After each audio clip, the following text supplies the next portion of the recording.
Another 2 minutes. Another 2 minutes we'll wait here. Okay, sir.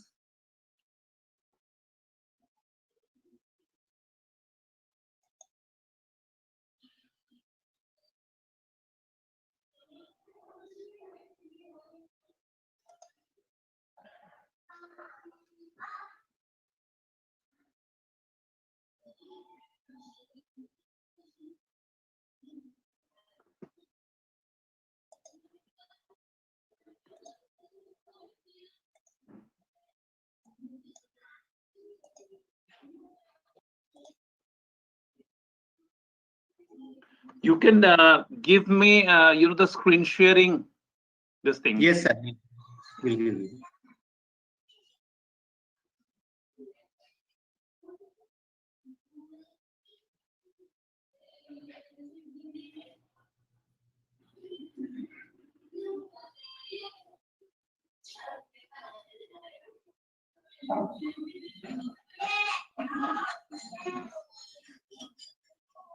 I can't see my.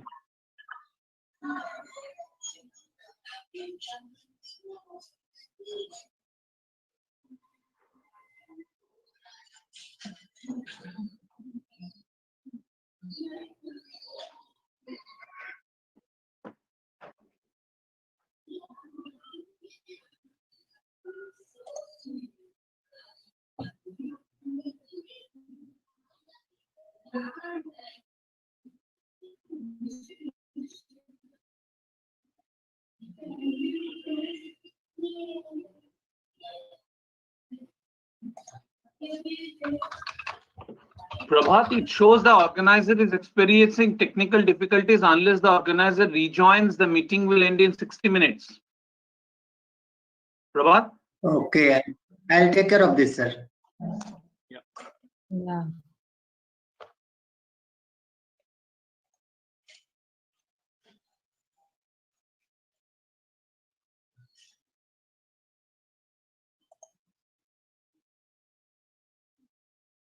We can start now. I think it's almost 2:05 now. Yes, sir. I think Okay. we should start. Others will join later, maybe. Yeah, people will join slowly. I think that's it happens here. Yes. Okay, good afternoon to one and all. A warm welcome to the web clinic series of Science Society Setu for Atmanirbhar Bharat, SQ4 A and B. I welcome all the eminent guests, delegates, and participants across various virtual platforms to today's program. The Web Clinic series initiatives is aimed at harnessing science, technology, and innovation related to MSME and economic sector for this week. Since its launch on 15th October 2020, we are in the 5th week of Web Clinic series. These deliberations are meant for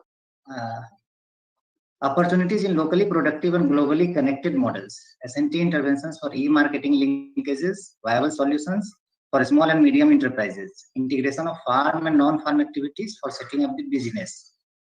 The series also aims to scale up the technologies as per local needs, exploring the technologies ready for scale up. The Web Clinic series is being hosted and implemented at India Science and Technology Innovation Portal. The portal is centralized and a one-stop repository system for systemic and scientific research activities. This includes information on their intricate details, with the vision of providing a single window source for information about science in India by aggregating information on scientific inputs and dissemination related contents. ISTI Portal is an attempt to address the gaps of identified issues. The web clinic is being relayed on Vigyan Prasar YouTube channel, ISTI and ISTI Facebook channel. So, well, let us tune into the web clinic. The session moderators for today are Dr. Sunil Agrawal, Senior Scientist from Seed Division DST, and Vishesh Uppalman from WWF India.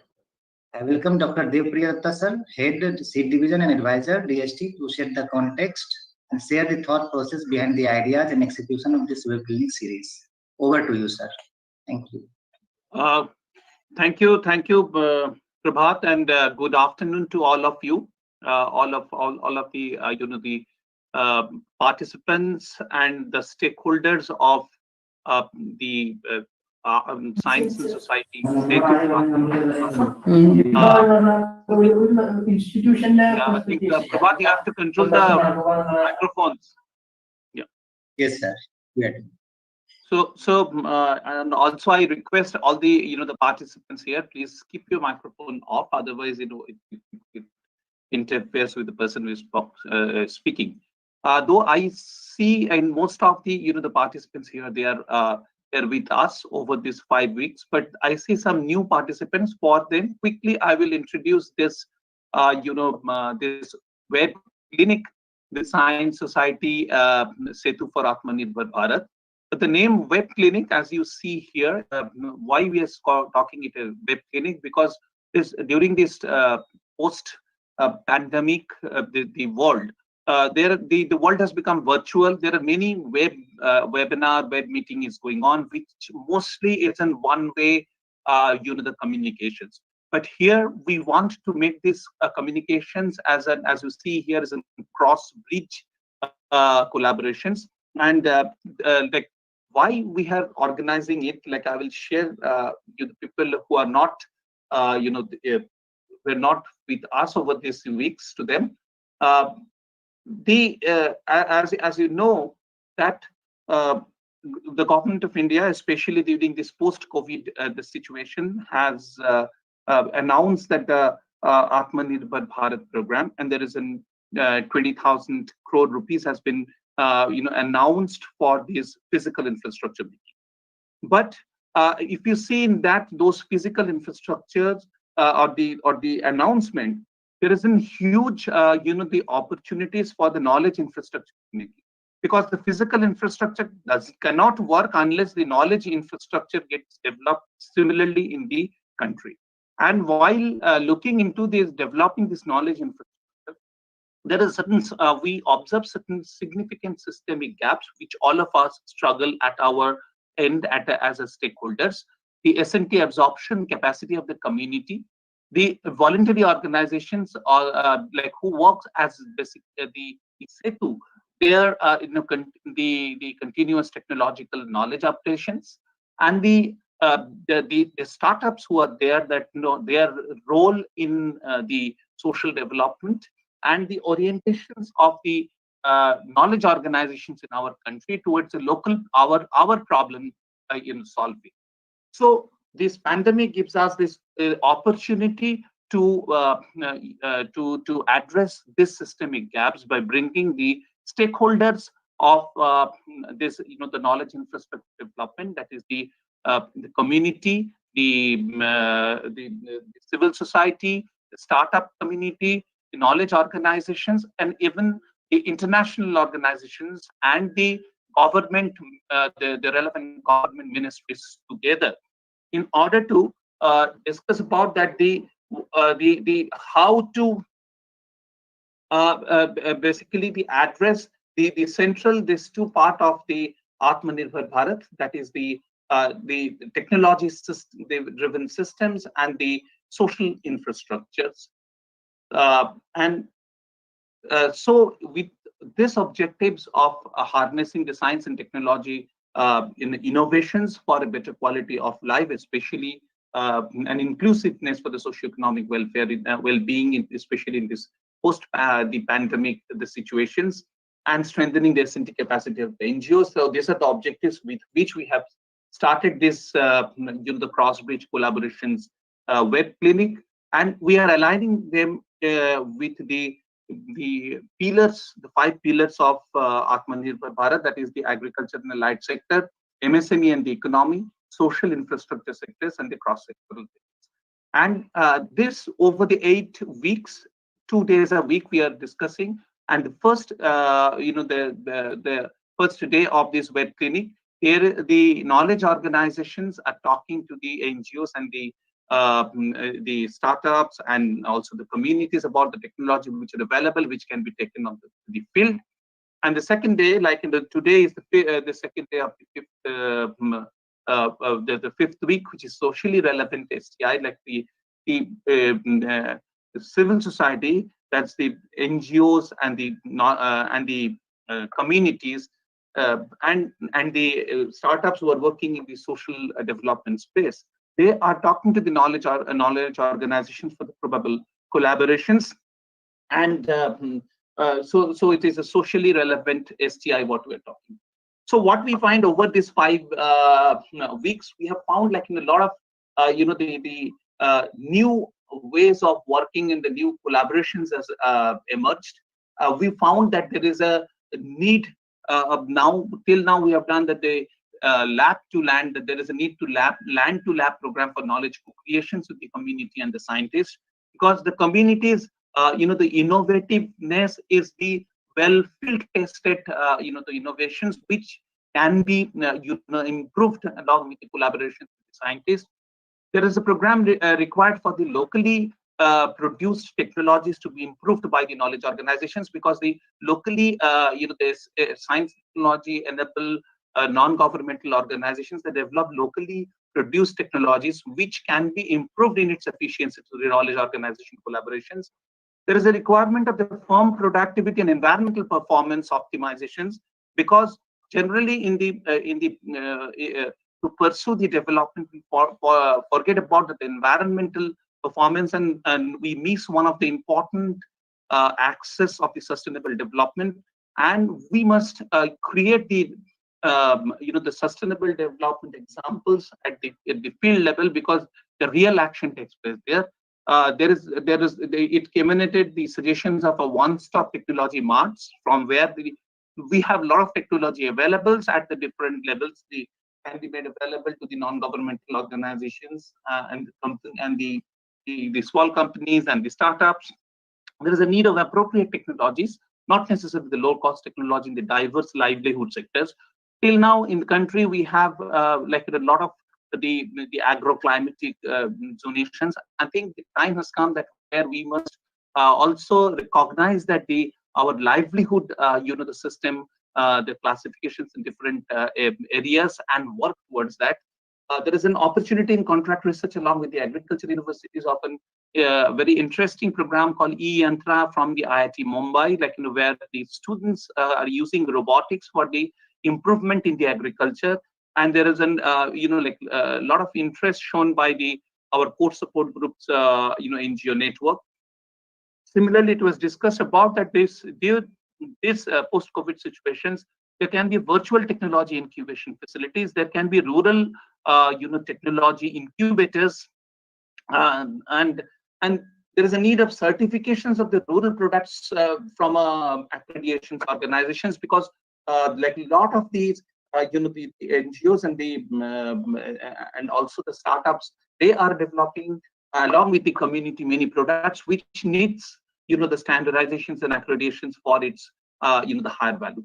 So overall, the focus here is on that we are looking into that type of technology interventions to the community, which can take them to the next higher value chain, because many of the government implementation ministries are like Ministry of Rural Development and Social Justice. They're already supported the big programs like NRLM, SRLM, through which the so-called the earlier developed technologies have already been mainstream. So now this is the turn of it is the responsibility of the Ministry of Science and Technology to look into the next level of the technology. We can improve the high value chain activity of the community members.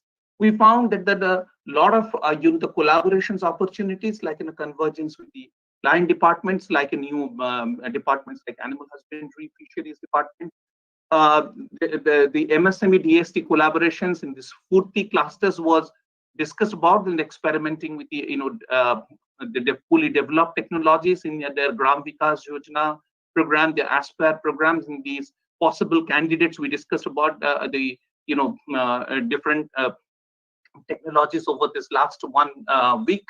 Then there are the startup NGOs collaborations, so retrofittable instant chilling systems, bulk miller cooler. So these are the the startups that have developed this technology, and this can be taken to the community for their high value value chain activities. There are many international developmental efforts are there, like as we have seen for the UNDP Accelerations Lab. They are, using the blockchain for the, the Indian spices, filterless technology for the the particulate matter reductions and hot native to energy, paddy straw value chain, which can be, the tested in many other the places like where they are interested. ICRISAT has a lot of, the emerging technology which can be, tested. We have found that during these 5 weeks, there are a lot of possibility of the cross-bridge collaborations. Some examples is that the Mahalanabi Center for the Crop Forecastings and the Narita service, which works with the Bangru technology, they are interested to work with the in a test bed mode, that where the for a development of farmers, the entire value chain can be worked out. Similarly, for the fisheries centers, the ICR, CIFI, and the network of the NGOs, they are interested to work with the in districts, aspirational districts of Orissa. Similarly, the agricultural and allied sectors, we have found out that the knowledge organizations, NGOs, the opportunities are there to work on improving productive traits of animals to hyper productions in apiculture, linking with the food technological institutes, with the the NGOs working in the field, linking with the IMD and also Mahalanabi centers, and also CFTRI for integrated technology for improvement in the the apiculture value. And also the NGO startups we have seen into these allied sectors also. There is an interesting propositions of the BIAF and the Project Move collaborations in these emerging animal husbandry technologies. Knowledge organization, NGO startups, there is, we found that there can be local innovation centers where all this the stakeholders can work with the community for taking the technologies which require. Similarly, in the economy and MSME, we found that there is a solar dome, which is successful come out of the seed program. Around them, then can be the small industry ecosystem can be developed for maintenance, for manufacturing, reduce the cost of batteries. And similarly, in the NGO startups, there can be new, the helping artisans can take place. So what we are trying to do, as you know, to make this platform cross-reaching collaborations platform, we're trying to curate this the queries and trying to address to them, and there we need all of your the experts as well as the parties participants, all of your active collaboration, so that we can make this platform, this systemic experiment as our base for evolutions of not only the seed programs of the Department of Science and Technology, but overall the technology, the relevant technology for the societal socioeconomic development in the country. In the meantime, we had discussions with the Unnat Bharat Abhiyan program, with the department, with the Office of Principal Scientific Advisors, so that we want to take it as a big mission for where that the technology development which is available, can the technology delivery systems can be strengthened in the country as per the requirement of the community for improving for improving the internal aspects of the livelihood systems, not only the external aspects, which is currently the focus on. So I think with this the objectives, the goal, and the experience over these 5 weeks, we are now in the second day of the 5 weeks, and where I will request now my colleague, Dr. Sunil Agarwal, and also Ms. Vishesh Upal from WF to take it over. I again request the people who are to please put off their microphones, otherwise it is creating obstacle, like in so with this, the context settings, I request my colleague Dr. Sunil Agarwal and Ms. Vishesh Uppal take it over. Vishesh, you here. Thank you. Thank you, Dr. Datta, and thank you for explaining what the web clinics are about and how they actually are going to really help everyone. I welcome, good afternoon, everyone. I welcome everyone for this session. I think this is really a very key session, especially for all the local groups and NGOs who have joined us today. I can see very familiar names. Most of them are our partners also. And I think, this session is very relevant, as Dr. Datta has mentioned, because it will inform us about what all is available, and also, enable you all to ask questions and raise issues which you all face on the ground. I think with that, just a very, a big thanks from my side for all our, especially our people in protected area partners who've also joined us today. This session actually has now 3 key expert speakers. So I would request all speakers to keep to your time from 12 to 15 minutes, so that if we can take maybe 2 or 3, burning questions if needed at the end. Otherwise, we always have that open discussion section in the end. So without delaying further, I would now request Dr. D. Raghunandan from CTD Delhi. His talk is on appropriate technologies and rural enterprises, importance in post-COVID scenario. Over to you, Raghu. Thanks. Thank you, Vishesh. Is my presentation there with you to share, or how do I? Yeah, the presentation will be shared from DSP side. Just a minute. Yeah.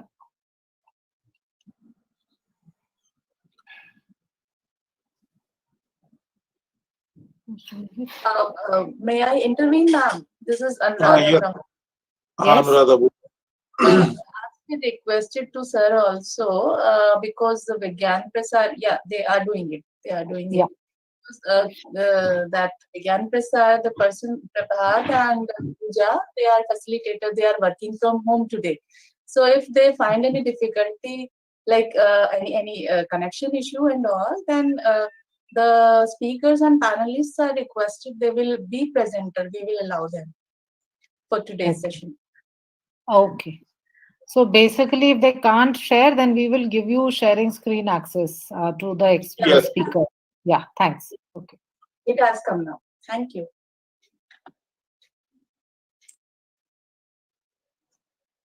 Raghu, can you see your presentation? Yeah, I can see it. Okay, please start. Thanks.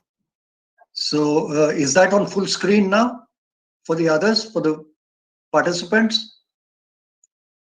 Is my PPT on a full screen? Hello? Yeah. Sorry, it's on full screen, is it? Yes, Raghu, carry on. Okay, so let me start.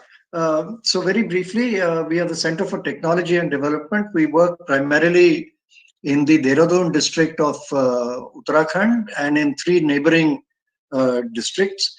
That's most of our work in the field. And where technology models and enterprise models that we have developed are successful, we work in partnership with NGOs and state governments and development agencies in about 25 states of the country. So I'll be sharing some of our experiences with you today. Next, please. Should I do that myself or what? Okay. Yeah. So I'm not able to get. Yeah. Okay. Thank you. So before I start, I just wanted to say that quite often we seem to think that technologies are sort of standalone instruments for intervention. So I just wanted to say that in our perspective and what we believe is to be true, the technologies form part of an ecosystem which includes the science and technology component or indigenous technologies, which also includes the ecology and local resources that are there. But the technology also has to go along with organizational systems and with enterprises in order to be effective. And of course, they must operate within the real economy, taking into account existing and potential markets where we go, to ensure that our interventions of today don't become irrelevant tomorrow when market scenarios change. Next, please. Yeah, so very briefly, why we have positioned this in terms of our presentation today and in this web clinic is, we have long believed that given our high rural population, most of which is poor, declining jobs in the agricultural sector and few jobs in rural areas, leading to migration. And we have seen, particularly in the COVID scenario, when migrant workers have returned to the rural areas, this has cruelly exposed the problem, which is that there are no jobs in rural areas. And even if schemes like rural employment guarantee schemes, etc., are implemented for their benefit, it's inadequate even to cater to the normally resident population, leave alone the returning migrants. So in this scenario, clearly, the need is for sustainable livelihoods or incomes in the rural non-farm sector, and our emphasis is on the rural non-farm manufacturing sector, where we believe potential lies. The service sector is looking after itself, but there are interventions that can be made there also.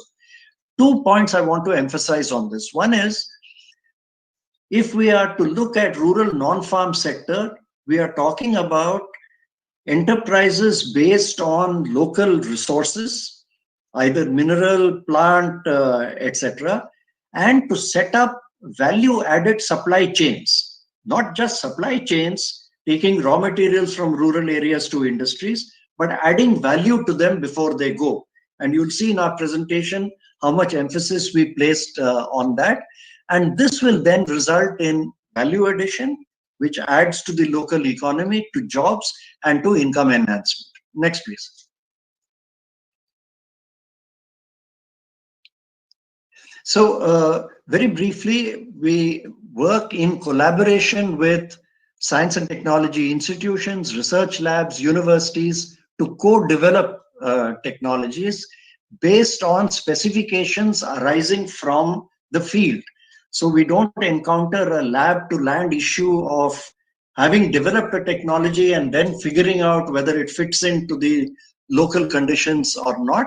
And similarly, for dissemination, we work with financial institutions, development departments, etc. And we've set up more than 250 odd sustainable rural enterprises in different parts of the country. I just want to draw your attention to that map there, to this diagram there. And this is a theme which we will be following through the technologies that I will show. Most of our technologies are embodied in a enterprise model, which is a hub and spoke model. You have what you see in that red circle there, the hub, which I call the mother unit, if you like, surrounded by spokes with leading to what I call satellite units. That is, they work on cluster of villages basis, semi-process the product, doing some value addition as close to the source of raw material as possible, and feed the mother unit, which makes finished products for the market. And you will see the benefits of this as I proceed. Next, please. So there are some examples of older technologies that we have developed in leather processing, in utilization of fallen carcasses, which you will see in the center there, leading to product making also. We have developed that. All this work was done in collaboration with the CLRI in Madras. We've developed a range of technologies for pottery sector, that's upgraded pottery, but based on red clay. And there's an LPG kiln, which you'll see there we have developed. And this work was done in collaboration with CGCRI. And blacksmithy, we have collaborated with the National Metallurgical Laboratory to co-develop the technologies and enterprise models for these. Now I'll come to some of the more recent work that we have done. Next, please. Yeah, so I'll start with the work that we have done in fruit and vegetable processing. We have an active unit working in Dehradun district in Sahespur, which is the block headquarter there, where we are networking with a large number of feeder satellite units who are semi-processing in terms of pulp of temperate fruit or cut and diced vegetables like raw mango for pickles, etc. The mother unit is a multi-product unit, works throughout the year, makes finished products. These are FSSAI licensed and compliant units. We have our own brand called Farmers, and you'll see the labels there of the multiple products. We are also adopted the biomass dryer developed by Tide, who I see is also present here, one of our core support group partners, which we are using on a variety of applications, including for dehydration of herbs like chamomile, etc. This is a network of roughly about 150 small farmers or growers. But if you take into account all the satellite units, the numbers will be much larger. And the costs I've shown there, we are roughly looking at 200 to 250 beneficiaries in this. Satellite units costing about 2 to 3 lakhs and mother units about 15 lakhs or so, which suit for FPOs, Federation of Self-Help Groups, etc. Next, please. Yeah, an extension of this is work that we have done in value-added Mahua products, which is a technology we developed through a small project extended to us by the Office of the Principal Scientific Advisor. Mahua, as you know, degrades very rapidly. So any technology which is based on raw Mahua runs into critical problems because of the rapid degradation. So we've developed a technology to quickly dehydrate the Mahua flowers, and you'll see on the right there dehydrated Mahua, which through our technology has got a shelf life almost of 12 months, which will last till the next year. This itself directly obviates what the tribals or forest dwellers do, which is they sell the Mahua during season to middlemen from whom they have to buy it back or 4 to 5 times the cost. And then these are dehydrated in satellite units, brought together to a mother unit where the finished products are made. We have recently, in the last 2 years, transferred this for a district level program of utilization of Mahua products in the Rajnandgaon district to the forest department there. And for use in the larger project like this, the figure at the bottom shows you a tunnel dryer based purely on solar energy for large scale dehydration of Mahua. Next, please. The next technology I'll tell you about is to deal with non-edible oils. We have vast resources in our country, and I think the one non-edible oil we are all familiar with, which is used, is neem, but there are a large number of other oils which are growing all over the countryside. We are a net importer of oil in this country, of non-edible oils, even though we grow so much. So one of the innovations we have made is the figure you'll see below, that blue machine. This is a decorticator.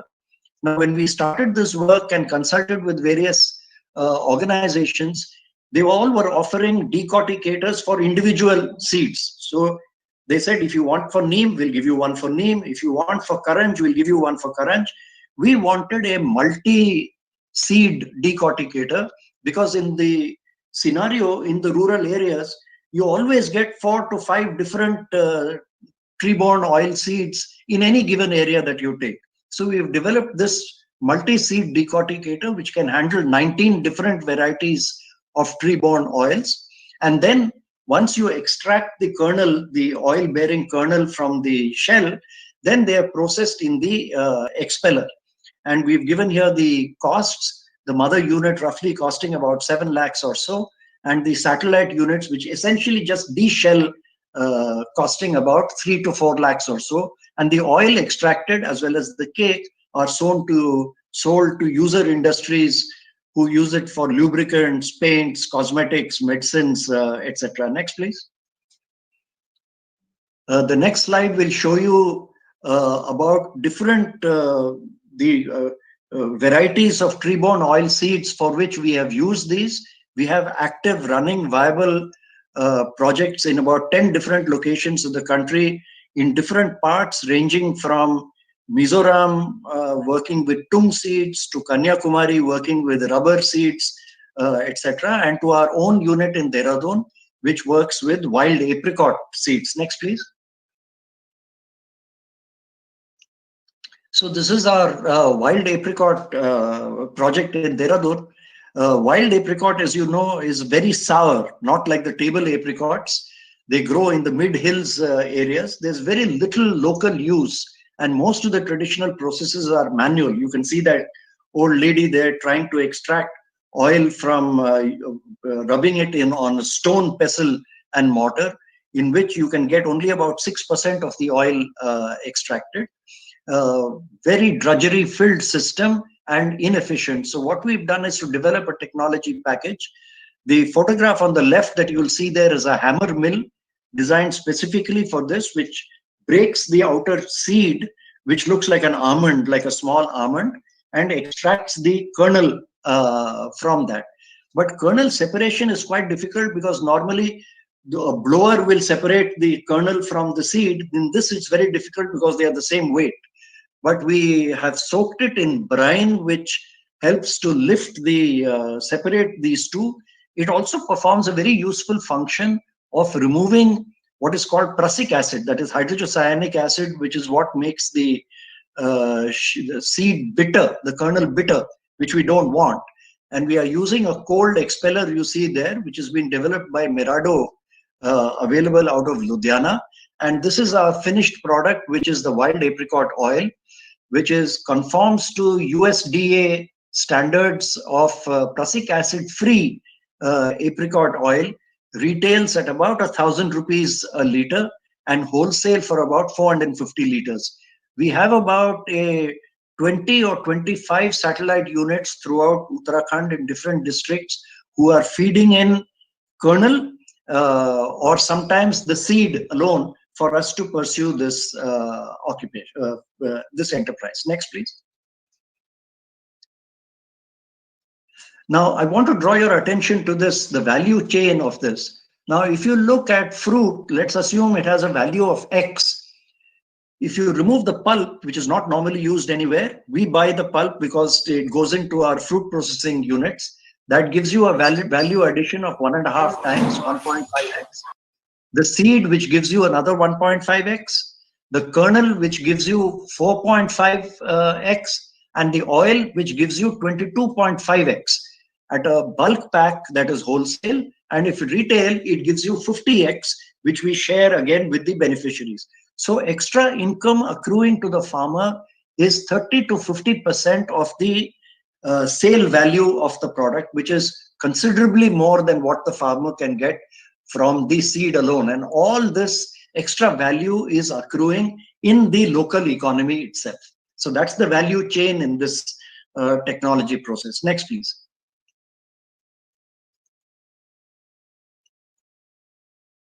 Another interesting technology here is the energy efficient Jaggery furnace, developed again through DST project, and with its extension being promoted through the UNDP Global Environment Facilities Small Grants project.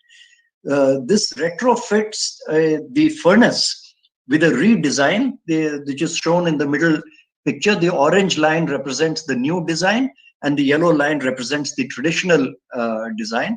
This retrofitting costs about 50,000 rupees, but it results in saving of 22% of the fuel, which is a bagasse of leftover after crushing the sugar cane that is used. This saved bagasse is sold by the Jaggery unit owner, from which he earns an additional 1 lakh rupees per annum. So he recovers this in one season itself, the initial cost. And we then had to develop subsequent versions because we found farmers were burning leaves or sugarcane trash. They were burning other stuff. So we have got different versions of that now available. And through the UNDP project, we have now started dissemination mainly in Western UP and the surrounding areas where which is the sugarcane growing clusters. Very interesting, saves energy and saves carbon dioxide as well, the details of which I will not go into here. Next, please. The next technology I'll focus on is value-added millets products. Now, Uttarakhand is one of the major millet-producing countries. We need value-added products because demand for millets is not rising. Farmers are therefore getting discouraged from growing it. But if value-added products are made, which are gaining market acceptability in the urban markets in particular, that is a way of promoting the backward linkage which farmers, and the value-added products we are making are cookies, rusks, breakfast cereals, salted snacks, etc. The starting point of this, you can see here, is a machine which is for de-hulling the millets. This is developed by the Tamil Nadu Agricultural University along with Central Institute of Agricultural Engineering, with some slight tweaking of that to convert it to a multi-seed unit. This forms the basis of a satellite unit where the de-hulling process is done.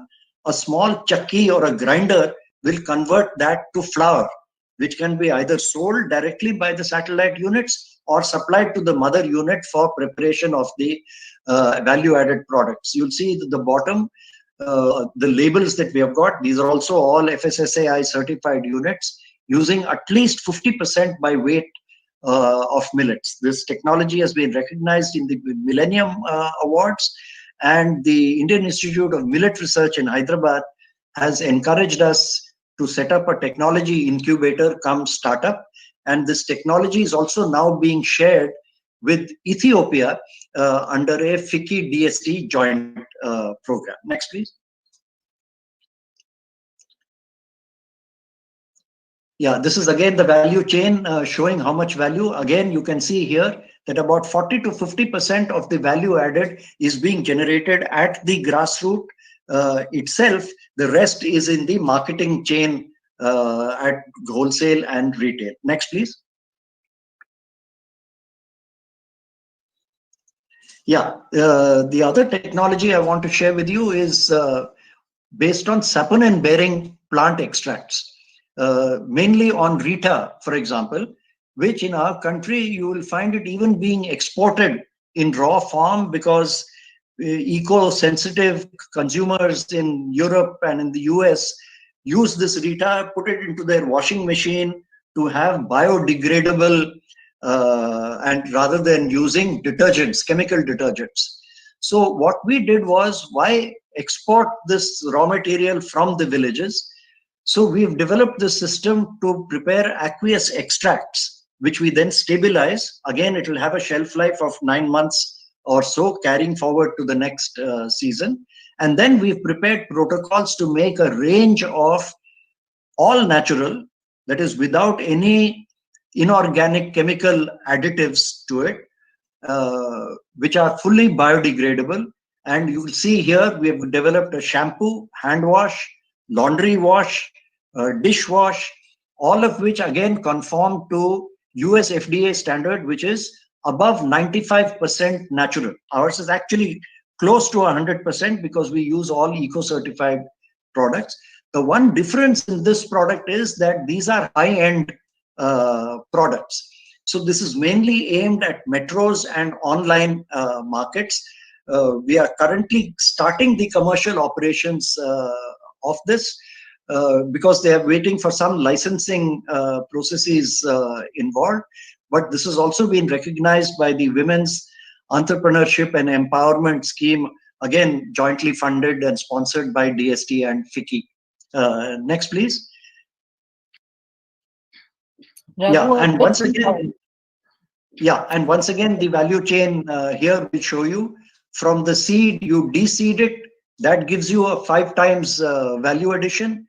The extract, once it is prepared, which is an intermediate, gives you 10 times value addition. And then the final retail in bulk packs or in retail gives you 20 to 40 times value addition. I want to emphasize this because all this value addition means you're adding value in the local economy, generating incomes for beneficiaries in the rural economy, and creating skills and a base for new rural enterprises and industries in the rural areas.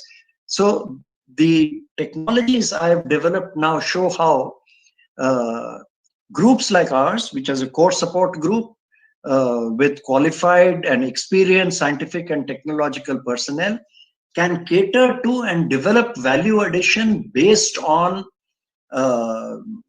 local needs, local markets, and to the extent possible, local skills, which can be upgraded, modified, etc., to suit the new technologies, which are developed either by us giving specification and jointly working with S&T institutions, or seeking their help in fine-tuning the technologies that we have developed. But these technologies remain under, shall we call it, the control of the local community, and therefore answers to its needs stems from their needs, so that we don't have to ask the question, can we then match the technology with the needs of the community? So this is the presentation I've made, and I think we have addressed some of the major issues which this web clinic has been addressing since the beginning. The last point I want to make is about emerging technologies, and that is, we have looked at several technologies in terms of IT decision-making tools to digital sensors, which we are using in several of our processing technologies. And now we are actively looking at biotechnology, enzymatic or bacterial processing techniques used in many of these processes, which currently we are using mechanical processes for, provided the costs are not high. And we are looking at this to see that cost will not be high, and we are optimistic about the utilization, particularly of enzymatic and bacterial processes for many of the processes that we have seen today. I'll stop there. Thank you very much, and I hope I have been within the time limit. Thank you. Thanks, Raghu. Sorry for rushing you up a bit. Not at all. Not at all. So Raghu, there's just important, I think, a pertinent question from Dr. Datta. Maybe you'd just like to answer it quickly before we move on to our next speaker. He's asking whether value diversification to small-scale mineral extraction and processing at local level is feasible. So that's his question. So whether whatever you've suggested at a very local level, whether that is feasible. Mineral. Yeah, he's saying small-scale mineral extraction and processing at a local level. Yeah. Well, the mineral extraction depends on the licensing authorities as to what we can extract. So far we have worked with utilization of potter's clay, which we are utilizing, river sand, which is used in silt in construction technologies, but then contracts for the mining actually goes to a contractor, not to the NGO like us. We can only buy that. So to some extent we are doing mineral extraction wherever it is permitted under government policy, because that's where a line has to be drawn somewhere. So clay products is what we have tackled so far. Okay.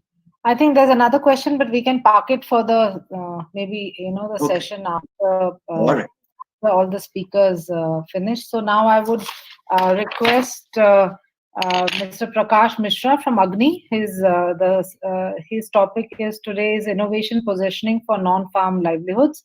Mr. Mishra, please, over to you. Kindly share his presentation also. Thank you, ma'am. So, is the presentation is visible to everyone? Yes, sir. Please go ahead. Okay. Thank you, ma'am. Good afternoon, everyone. I'm Prakash Mishra, and currently I work with Agni team. At Agni, I lead agriculture, rural livelihood, and animal husbandry sectors. So, may I request to move for the next slide?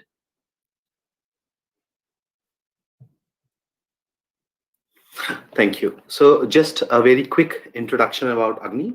So Agni is a program under Office of Principal Scientific Advisor to Government of India, and its core function is to help innovations in their commercialization journey. Can we have next slide, ecosystem slide? And we do this by three parts. First is technology management, where we identify the technologies from startup ecosystem, research labs, academic institutes, and individual innovators.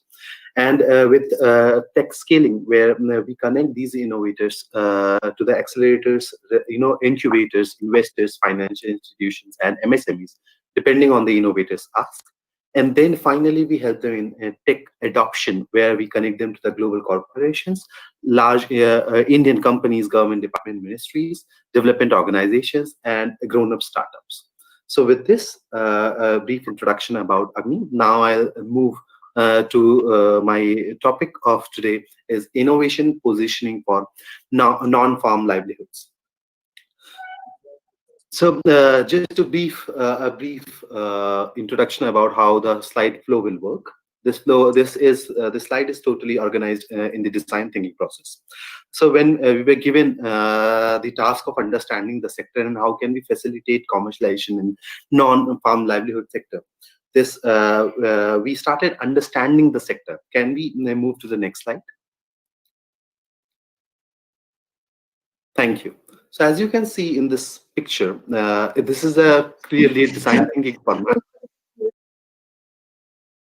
Hello. Yeah. This is clearly the design thinking format where there are two different stakeholders, and this is called as empathy map, where we spoke to various innovators and various adopters for understanding. And this is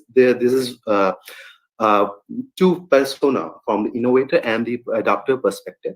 So on the one side, we saw the innovator. Let's say there's an innovator who is 27 years old, a CEO as ABC, the startup, and he's currently running a rural livelihood centric startup.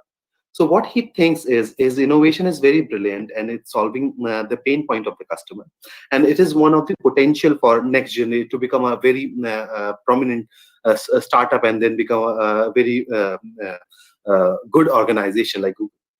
And what he speaks on the ground is innovation is ahead of time. Obviously, most of the time innovations are ahead, so people adapt these innovation and then they proceed accordingly. Then he says there is lack of funding opportunities in the system. He also talks about this innovation ecosystem is very complex, so because everybody is working on different things, so to tackle the right audience is very difficult. And then there is a lack of ease of entrepreneurship opportunities in the ecosystem. And what he does, if we see, is he complains about the complexity in the ecosystem. He complains about customers are not open. And he also complains about there's a lack of investor opportunities, and then there's a lack of pilot opportunities. And if he's because since it's an empathy map, it was really important for us to understand what he feels underneath. So most of the time innovators get overconfident without realizing the fact that they might not catering the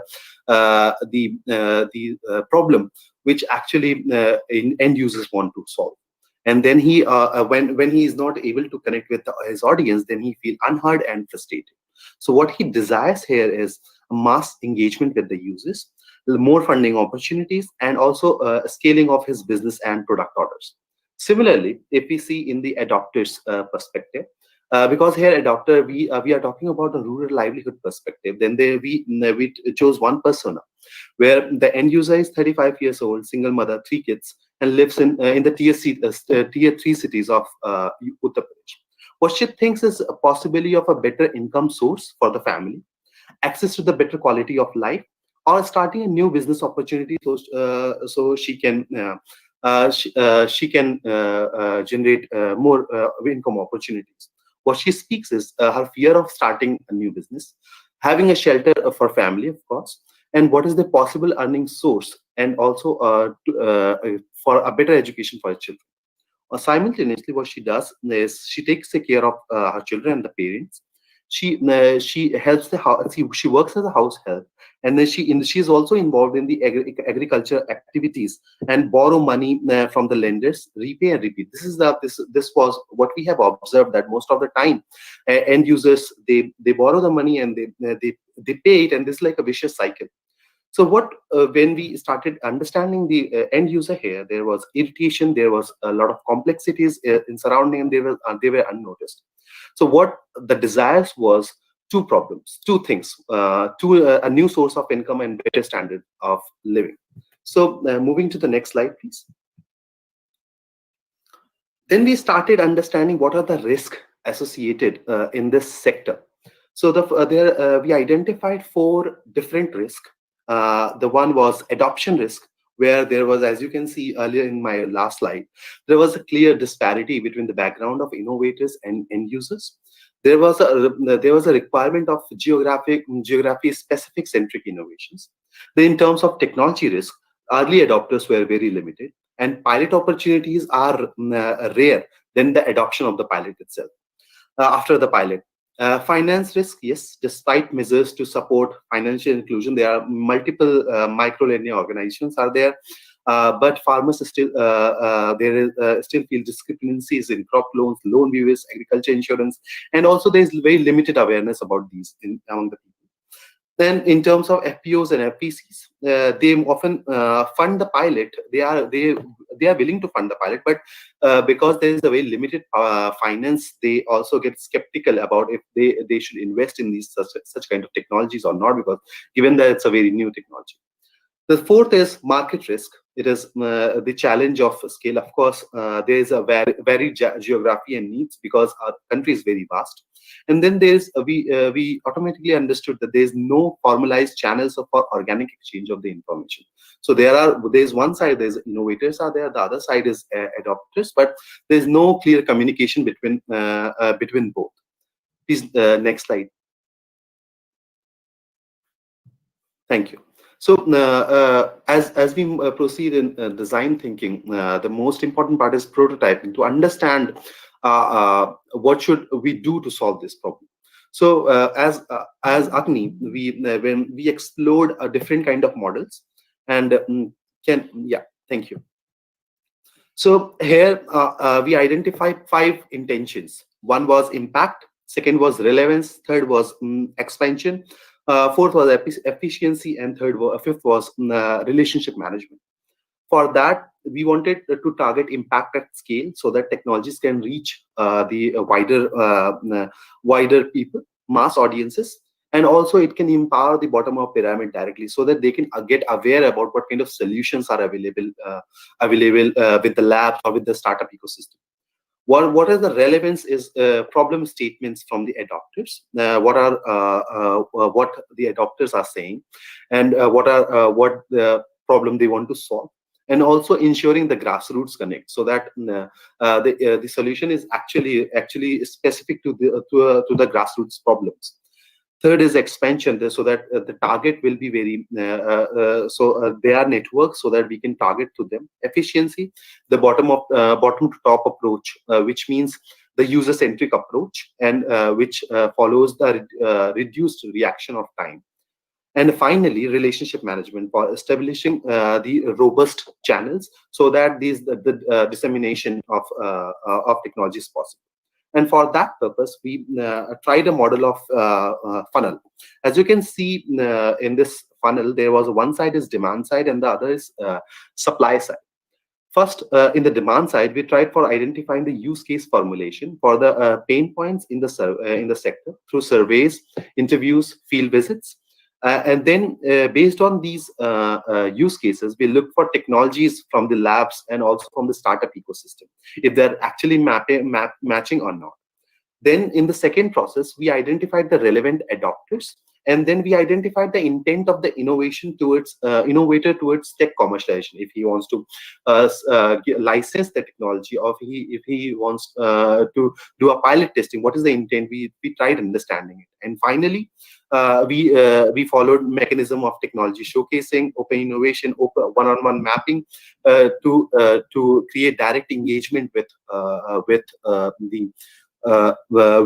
the innovator and adopter. adopters, which led to pilot licensing, incubation, and market access support for the innovation center. Next slide, please.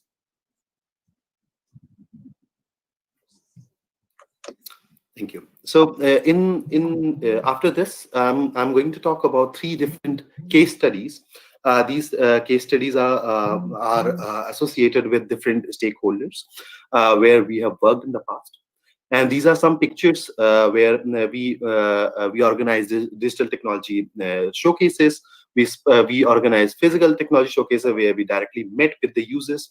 We engaged with a different set of users for understanding their pain points on the ground. And then finally, different other stakeholders, women entrepreneurs, for understanding what kind of business they are looking and what kind of business they want to start. So next slide, please. Thank you. In this slide, this is the case study about RUTAG, IIT Roorkee, and Jaipur Rugs engagement. We have received a request where Jaipur Rugs wanted to reduce drudgery of the artisans, and they wanted to empower their artisans with for increasing their productivity and also reducing operational risk associated with technology adoption. So that was our end state.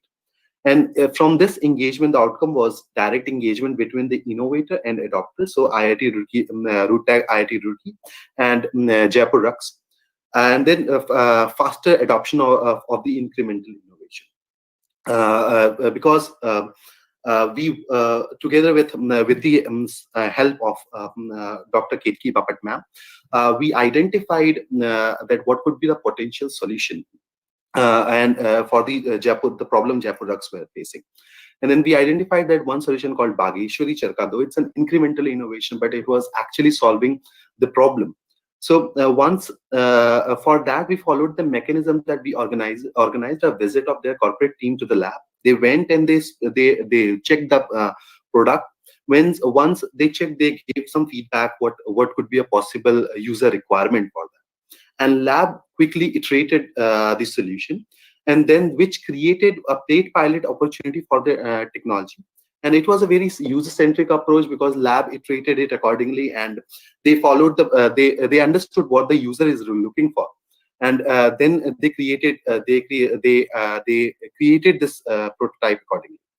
Then this enabled a feedback mechanism or also a meeting CSR goals, because right now CSR also focuses on the science and technology interventions, investment. So this was also a CSR goal for meeting the CSR goal for the organizations. And then it obviously reduced the drudgery of the artisans. And the feedback we got was that because when the artisans were able to see the product, when they understood how it is working, they realized that okay, the problem they were facing earlier, and because they were not even aware about the problem, and when they saw it, they used it and they really liked the product. So that was one area of opportunity for us to understand that okay, what users are looking for and how we can help in matching the technology according to their pain point. So way forward is we are accessing the various CSR networks in identifying such paid pilot opportunities for the technologies in the lab to facilitate on-ground pilot opportunities. Next slide, please.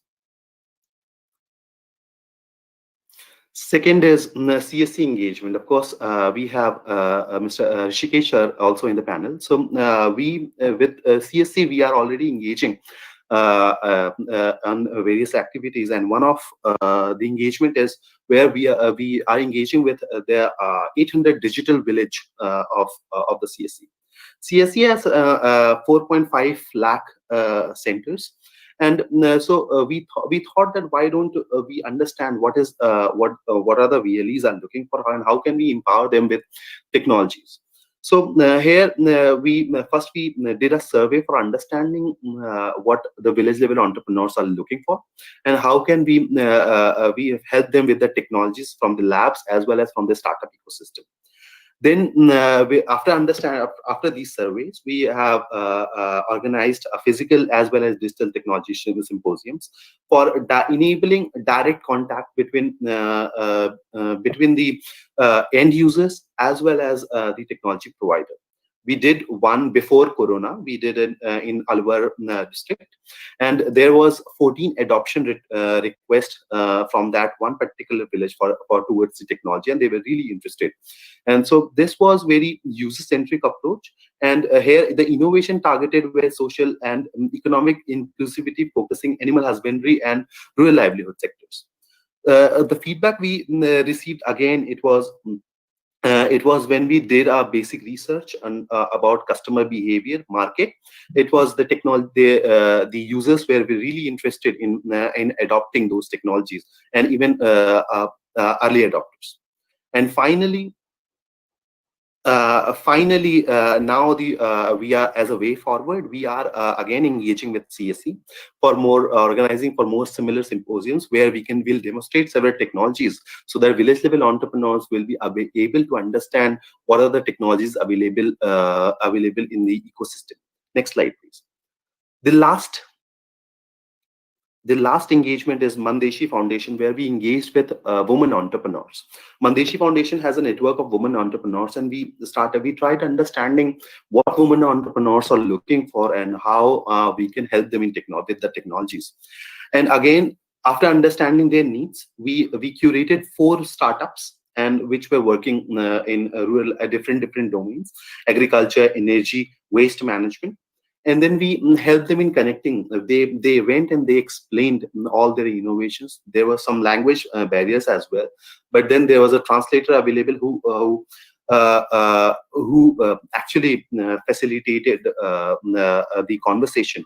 And then after understanding the innovation, they identified there are several opportunities in terms of new revenues model. And there were 100 women entrepreneurs were participated, and in immediate was request came around 27. And at present, these startups are having a detailed discussion with foundation on how can they engage with women entrepreneurs in large. And finally, next slide, please. What are the takeaways so far? Next slide, please. Hope this is the last slide. Yes, this is the last slide. Oh. Thank you. Thank you. So there are 4 points. One is frugality and user-centric approach. Frugal innovation is playing a key role, and they are robust. They solve the immediate problem. But when they match with the user centricity, it's very important, because if we are creating a solution for users and users are not liking it, so that means there is a problem from in the designing of the technology. So we have to really understand that.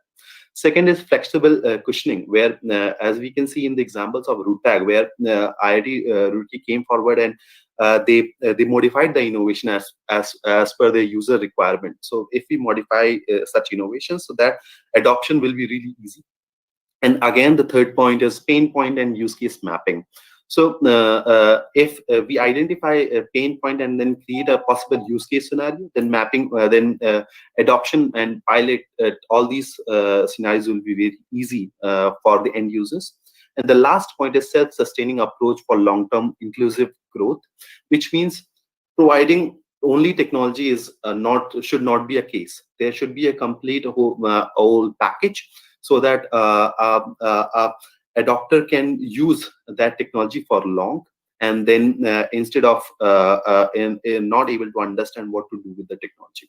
So we have if we have to go with the technology commercialization, then there should be a proper approach, sustaining approach with what could be the possible business scenarios and what could be possible implementation scenarios should be all together. With that, I would like to end my presentation. Thank you. Thank you, Dr. Mishra. It was really interesting and informative, and I'm sure it will help all our partners on the ground. Now I'm going to introduce our third and the last speaker for this session. That's Mr. Manoj Kumar, who is CEO of Social Alpha. He's going to speak on approaches for scaling STIs in NGOs and communities. Over to you, Mr. Kumar. Thank you Please very share. much. Can I share my screen? Because I think we are running short of time. I have reduced the number of slides, if that's okay. Yeah, I think that's fine. Who will Can I- give him? Yes, okay. You're now the presenter. You can share your screen. Yeah.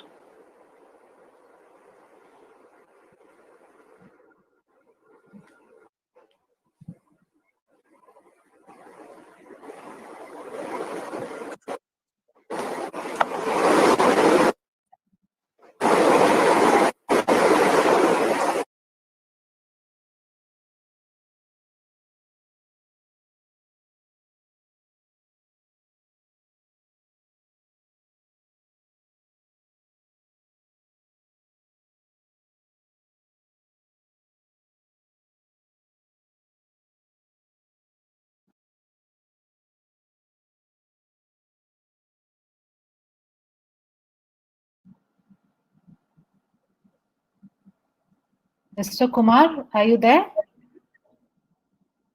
He is there, but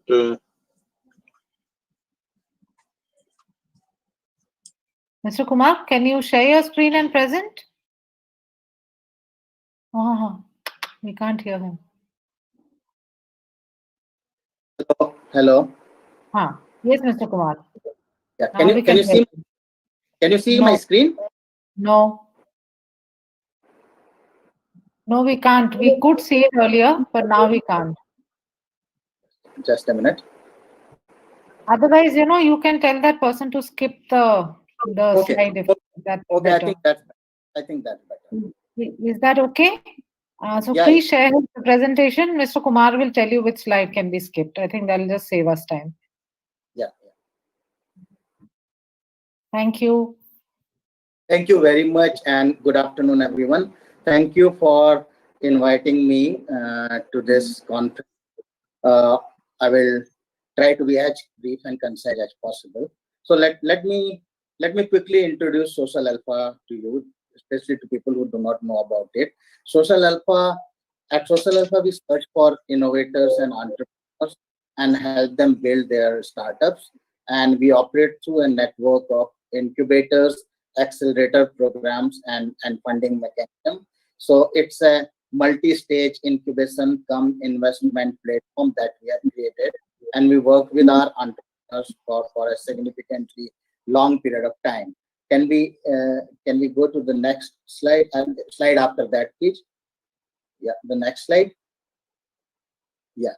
So we work in partnership with private sector, government, and philanthropy. Our focus is on innovations, science and technology innovations that create social, economic, environmental impact with financial sustainability and scale.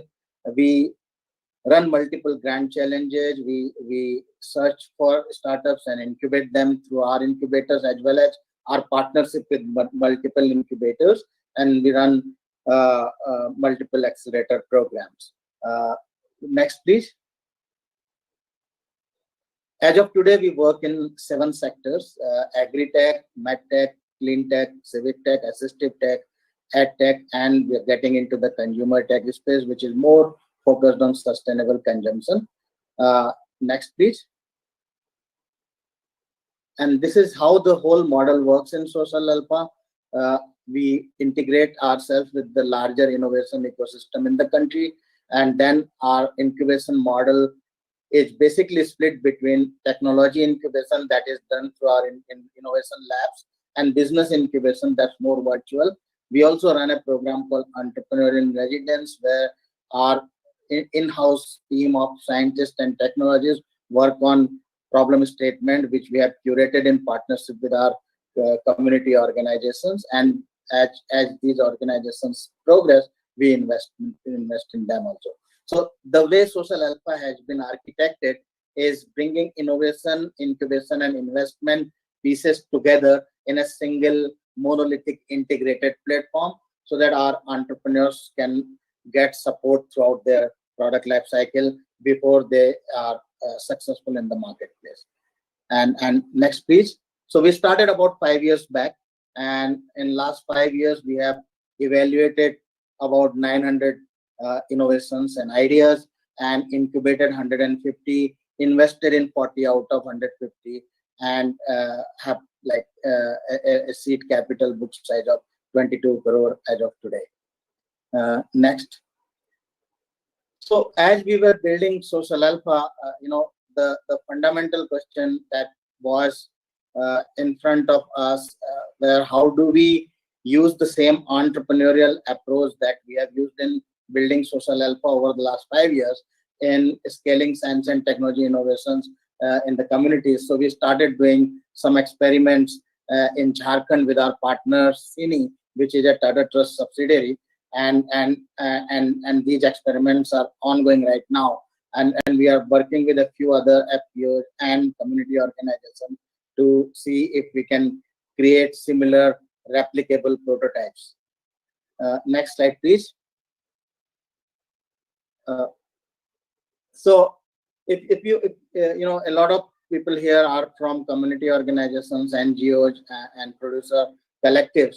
If you see over the last several years, a lot of work has happened in mobilizing communities, building capacity. We have hundreds of farmer producer collectives which are doing amazing work. So what's next? And we wanted to leverage the great work that most of the NGOs have done at the grassroots level for decades, and they have built not only structures but also very close connect with the community. So their understanding of problem at the ground is very, very large, and a large number of organizations that we interacted with, they work on primarily livelihood intervention, but also education, health, etc. And what we are trying to do now to create a new model through Social Alpha, where we work with the community organizations and producer collectives to see if we can create entrepreneurial models. And if you would notice that the key word in Social Alpha architecture is not innovation, it's the entrepreneur. And the reason for that is that we have hundreds of innovations, several research papers, many patents, but it takes an entrepreneur to convert it into something that our consumers or customers actually want to use and want to assign a value to it and want to pay for it. So if someone who can make a customer or a consumer use a product or service and pay for it, that is what an entrepreneur is all about. And that is why entrepreneur is always the center of our work when we did it in Social Alpha. And that's what in Rural Alpha as well, we are trying to make sure that we can create models where entrepreneur is the center of our work, whether that entrepreneur is at the community level in the village or at the macro level where they are trying to take products to the market, or the interaction between the two. Next. So one of the themes that we started with, that how do we create value through entrepreneurship, and all the value that we can create in system, whether it's about retaining, discovering new value, or delivering it, science and technology innovations can help in value creation. And if we see the FPOs or federations or community organizations, they can leverage their past experience and expertise in capacity building and community mobilizations, and bringing entrepreneurs to work with FPOs and NGOs in creating and delivering this value is something that we are trying to develop. And when we say entrepreneur, when it comes to rural context or semi-urban context, these entrepreneurs could be individual entrepreneurs who are doing micro entrepreneurship. They could be small businesses, or they can actually be companies where they are generating jobs for 10 to 25 people. For example, there could be a business that builds cold storage for a cluster of villages, and logistics business based on either energy efficient cooling or agribusiness processing or derivatives that can then be taken to market. So there is a potential to create individual small business or companies, and that can all be done in partnership with the community organization, and especially the producer organizations and their past work can be leveraged for that. Can we go to the next slide, please? And in the whole architecture, what we are doing, the technology incubation and business incubation piece, we have developed this in Social Alpha, and we bring it and we work with our partners, and the partners actually work on capacity building, training, digitization and entrepreneurial coaching, as well as financial partners who bring in seed capital, grant, loans through MFIs and institutional credit. So this is how we bring a local FPO and a Social Alpha team together to work on creating templates which can then be replicated in other geographies or can be scaled in the same geographies. And next slide, please. So this whole model is anchored on existing systems, existing initiatives, and existing structures, and does not require any fundamental change in those structures. It just requires a partnership between local organizations, NGOs, and FPOs with Social Alpha type of organization who can curate innovations and build replicable or repeatable models where iteratively you refine for example, if you're working on a nursery that runs on solar energy, the water supply, the humidity control, and the energy requirement is managed in a controlled environment using technology. This can be developed as a commoditized template that can then be productized and implemented in other areas. The same thing could be done for any value chain initiative, also small scale cold storage businesses. So there are multiple templates. We are collecting and curating these templates, trying to link financial support through soft loans or grants, and then implement in particular geographies. Yes, next please. So I hope this is one of the last slides. This is the last slide. I'm trying to be as fast as possible. So the question that was given to me for this conference was, how do we create a scalable model? And then we always start with a prototype with few entrepreneurs working with NGOs, hand holding it, then doing the pilot, and pilot is actually the critical part of it. And that is where we know the local customization requirements. We iterate it into the solution, and then once it is templatized, then it can be replicated. And that's where you need financial inclusion. So a lot of financial engineering is required in terms of blended finance, or because high interest rates or lower repayment periods can derail very smart innovations out of it.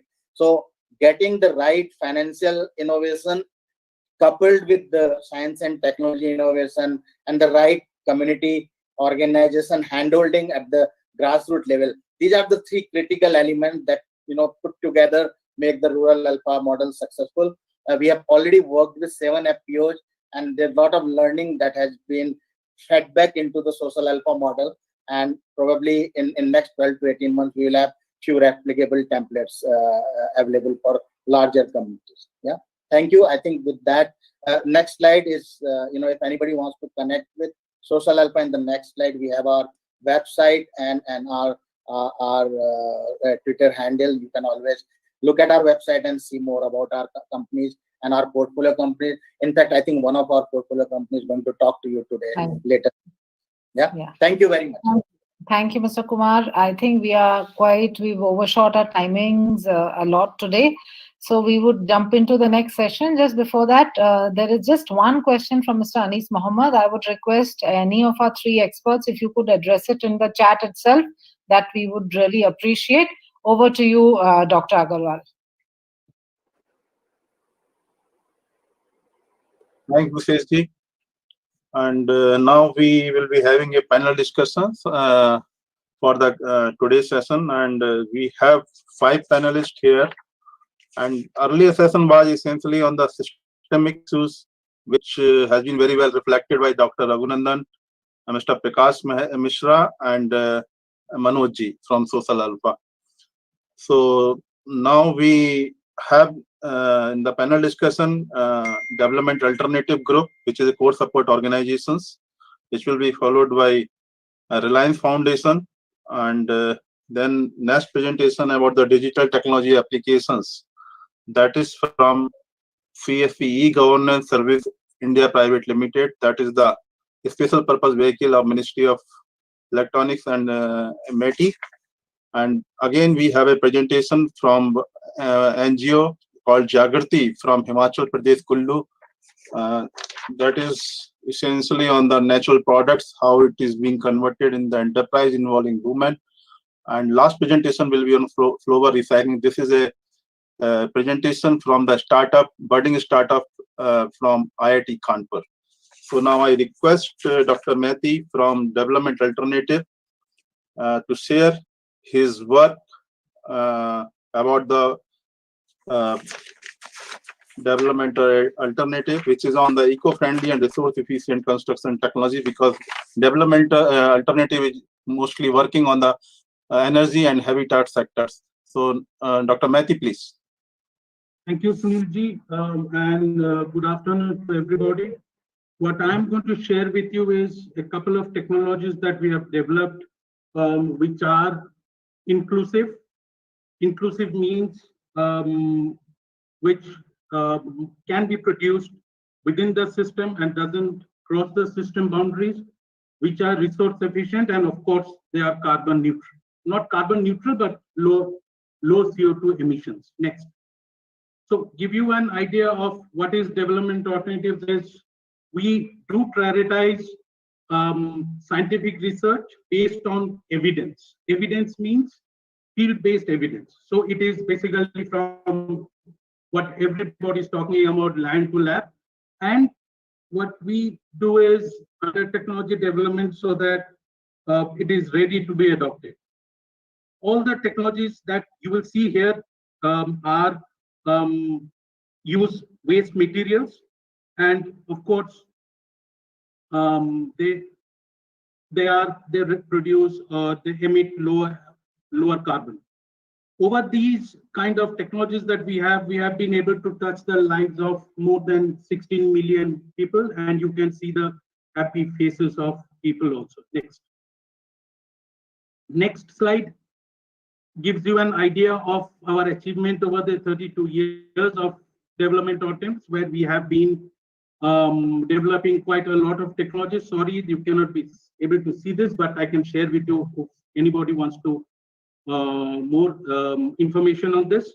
So what I am going to focus on is two technologies in the construction sector. Now, why I am focusing in the construction sector, and as a group, we are, because construction sector is one of the largest emitter of CO2, and it is also one of the largest job providers also. And with the kind of scenario that is coming up in the next couple of years or decades, we will not be left with any other option but to look at alternate sources of resources. Next slide. Next slide. Yeah, can you please make it a small, don't, yeah. So the rationale of your work is that in 1991, if you see that this is the kind of cities, or this is the kind of cities and towns that we had. The blue dots are the metro cities, and then it is there are other Tier 1 and Tier 2 cities, and then there are Tier 3 cities also reduced by the other yellow dots. Next, within a period of 20 years, we are into this kind of a situation where there has been more metro cities and there has been more Tier 2 cities, and the pink ones that you see, these are new or emerging kind of towns and areas that has been coming up. Next. And if you go towards within the next 10 years, next slide, please. By 2031, this will be the situation of the country, where there will be quite a huge amount of cities and towns coming up. Now, if this is the kind of situation, then we will need high or very high amount of infrastructure materials, to build the houses, to build the infrastructure, to build the bridges. But with the kind of country that we have, where are those? And if you see the kind of materials that we have, these are finite. Within the next 40 years, the amount of limestone that we have, that is going to be over. So which does it mean that we are not going to produce cement or we are not going to build houses? The kind of sand, we are already facing issues of sand, we are already facing issues of soil. So the solution, what can it be next? But we have to grow, we have to migrate, people need jobs. So what I'm going to talk about is two technologies that we have been working on, which is one is utilization of construction and demolition waste, and the another is foundry slag waste. And if you see C&D waste, we had done a study a couple of years ago. Nobody till date could give us an idea that what is the amount of C&D waste that the country is producing. Some figures 25 years ago give us an idea of around 15 million tons. Around 5 years ago, 5, 6, 7 years ago, there is a report of Csc which gives around 500 million tons. But in association with GIZ and a German institute, we did a survey, practical survey, found out that India produces roughly around 716 million tons of C&D waste per year. And you can see the picture, that's the kind of a waste, which is dumped either in the rivers, dumped either in the nalas, or dumped on the side of your roads. And this 716 million tons is spread across more than 500 cities, 5,000 cities. And if we can, by any means, use this waste in producing building materials or construction raw materials, then the whole issue of utilizing virgin raw materials is solved. Similarly, in foundry slag, there are in 20 clusters, more than 6,000 registered units, and they produce roughly around 1 million tons of the slag waste. Right now, similar to C&D waste, it is thrown out, thrown in the market, thrown in the fields, thrown in the roads with no use. People are not using it. Next. So what we have done is use this C&D waste in association with the Ahmedabad municipality. We created an enterprise in a PPP mode. It's a large enterprise, PPP mode, where this C&D waste was collected, it was managed, it was crushed, and with the 6 mm aggregate, 6 mm or higher amount of aggregates, we produced building materials, which is commonly used paving blocks. Why paving blocks? Because these are used commonly used in roads, in rural roads. It's one of the most used products. Now, potential impact of these, we have been able to only work in Ahmedabad and in 2 other places. We have not been able to set up more enterprises. So potential impact that these kind of C&D waste, if I can utilize, it is roughly around more than 1.5 lakh of small scale enterprises. And when I'm talking about small scale enterprises, means it is not the micro ones, but roughly where the investment is capped at around 25 lakh of rupees.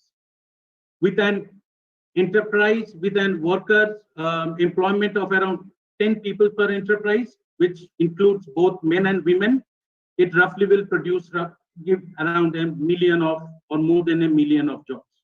And most important is that all the materials, the natural resources that is being used right now, which is aggregates and sand, they can be used. Next. Now, assumption is that, but this is the kind of profitability that is there in these enterprises, it's small scale. If you are producing for a production period of 300 days, if you are producing mostly around 2,000 paving blocks, with a normal existing, the profitability is around 6 lakhs, and with an C&D waste, it is roughly 3 times. The technology package is about processing the waste. It is not a rocket science. It doesn't require any high amount of machineries and equipment. It is simple technology which is practiced right now.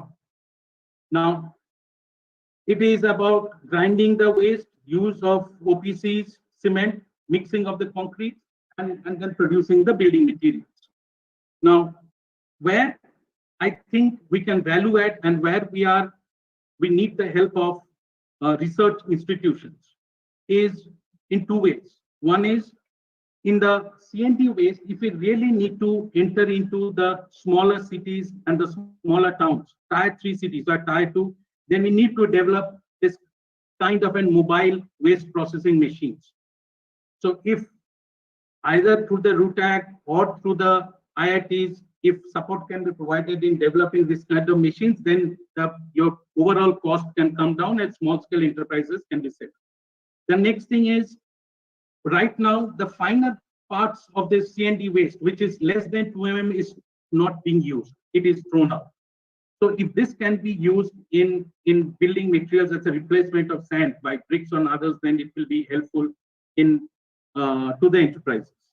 Next. In the foundry slag, it is again very, very plain and simple technologies, getting the slag, crushing it, and then utilizing the existing different kind of machineries in producing building materials. And in this, again, these are made of paving blocks or other non-structural building materials. And the entire aggregates, natural stone aggregates, can be replaced by this foundry slag. And we have got strengths of roughly around 50 MPa or a very heavy duty paving blocks also. We have been set up around 60 enterprises all across the country, especially in the belt of Punjab, Ludhiana, Jalandhar, and that belt, and in Rajkot and in Gujarat. The issue here is that it needs to be disseminated amongst people. People don't know about this technology, but everything, all the different kind of building materials cannot be produced, but there are certain kind of elements that can be produced, and there are certain kind of limitations also. Next.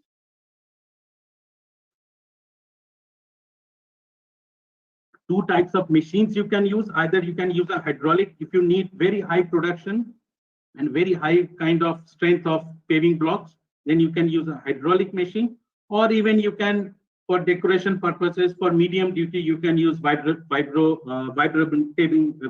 tables also. For an hydraulic machine, it is roughly around 15 lakhs, and for an vibrating kind of table, it is roughly around 11 lakhs. Next. So, with a daily production of roughly around 1,500 blocks per day, the profit of sales is roughly around 7 lakhs of rupees per annum. So this gives a roughly an approximate of a payback period of 3.5 years. But mind you, the slag that the units will be using, it is not free. So what we have seen is whenever we are getting any kind of waste materials, the people or the industries or the enterprises who are producing it, they seem to charge a fee.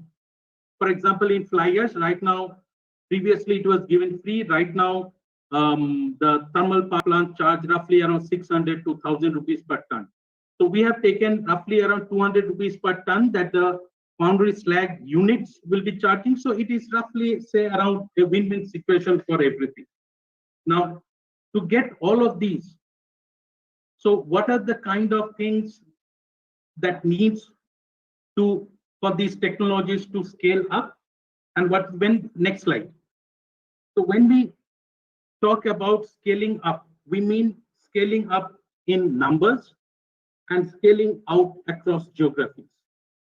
So what we think is the support that we need is, it is not just an organizational mandate, but it is also, you need to think of a systems kind of an approach. System kind of approach means, on one hand, the research part is there. On the other hand, there are enterprises who are looking at this kind of technologies. So if a kind of an system is there which binds all of these together. And probably the Agni system, which the previous presenter in the previous presentations made, it can be this kind of an approach, but we need more. What we also think that then intergovernmental coordination, because whenever we see DST is supporting the development of these technologies, MSME is supporting the setting up of enterprises, there is the finance department which is giving support to enterprises, and then there are various other departments which are supporting both from the supply end and from the demand angle also. So if a kind of an coordinate approach can be set up under the PMO's office, then under the PMO, then it is going to be fast tracked. We also think that if a special sector status can be given under the Atmanirbhar Bharat schemes, then really the enterprises, which are there, people who want to adopt it, so small enterprises or small scale entrepreneurs, they will be benefiting. Preferential procurement of the materials, and there has been a kind of a mentality shift or a mentality kind of an issue here. If anything is made out of waste materials, people think that that is bad. It is not suitable. So we need to work on the acceptability of waste products, especially in the government sector, and a kind of preferential procurement regime can be established to support the enterprises or the small scale entrepreneurs who will be producing this. The ease of doing business, this is where we think that support can be provided as needed. We are not asking for grant kind of finance for the entrepreneurs, but about facilitating easy finance, providing support in infrastructure, and most important is disseminating the knowledge and creating visibility for these technologies or for the enterprise. Last point, what I would say is if a cluster-based approach can also be developed, a kind of, and we have special economic zones or in export processing zones. If we can set up what is called as an rural entrepreneurship zones or REZs, especially in the construction sector, I think this is going to support the small enterprises to a large extent. Thank you. Thank you. Mayango. Thank you, Mehdi ji. And this is the clear case and what Dr. Raghunandan has also told earlier, and we were discussing about the co-creation and co-development of the technology-driven enterprises. And that is what the emphasis on the Atmanirbhar Bharat, one of the pillar for technology-driven system. And that is the approach which you can visually see in these 2-3 cases, which has shown the linkages between the knowledge institution and the field-based developmental agencies, which are the core groups, S&T capable NGOs, and they are working and delivering the technologies as per the needs and to address the local challenges. Now at the globally we are talking about the circular economy, and this is the example which has been reflected very well by Dr. Mehdi, and we look for such collaboration and support from the ecosystem partners, and that is the purpose of this Science and Society Setu. And these are some of the reflection and examples which are available in the rural setup, and we hope such a scaling of efforts will be there with our collaborative efforts. Now I invite Mr. Asutosh Deshpande from Reliance Foundation, and he will be sharing about the work they are carrying out on enhancing agri-tech adoption among small farmers and potential role of farmer producer organizations. And that is with the small and marginal farmers, which are the major stakeholders in the agriculture sector. So now, Mr. Asutosh Deshpande, please. Yeah, thank you, Dr. Agarwal, and good afternoon to everybody. And thanks a lot for having me in this session today. We have been hearing about technology since the start of this session, and we have had some very interesting sessions and very interesting ideas put forward. In my presentation today, I will be talking about essentially the last mile connect, or what we can call as a lab to market, and argue a role for farmer producer organizations and how they can be efficient intermediaries to take technologies to farmers. Could you go to the next slide, please? Thank you. So I'll just quickly skim through the initial few slides where I make my case. So essentially, we all know that Indian agriculture accounts for close to half of our workforce and almost 17% of the GDP. But agriculture, there is not everything is perfect with agriculture in India. I mean, primarily we suffer with low productivity compared to our global peers. And we can trace the problems to a multitude of reasons why our productivity is low, but we could talk about four major points that I feel it's like the points lead to say inefficient and imprecise application of inputs, whether there are fertilizers or pesticides or seeds, or how do we plant seeds over there. There's an inefficient supporting knowledge system that inhibit a correct diagnosis for a problem. So if I'm a farmer and if I'm going to a field and if I'm going to trying to understand what pest has attacked me, do I have the sufficient knowledge system to be able to correctly identify what pest is and what treatment has to be there?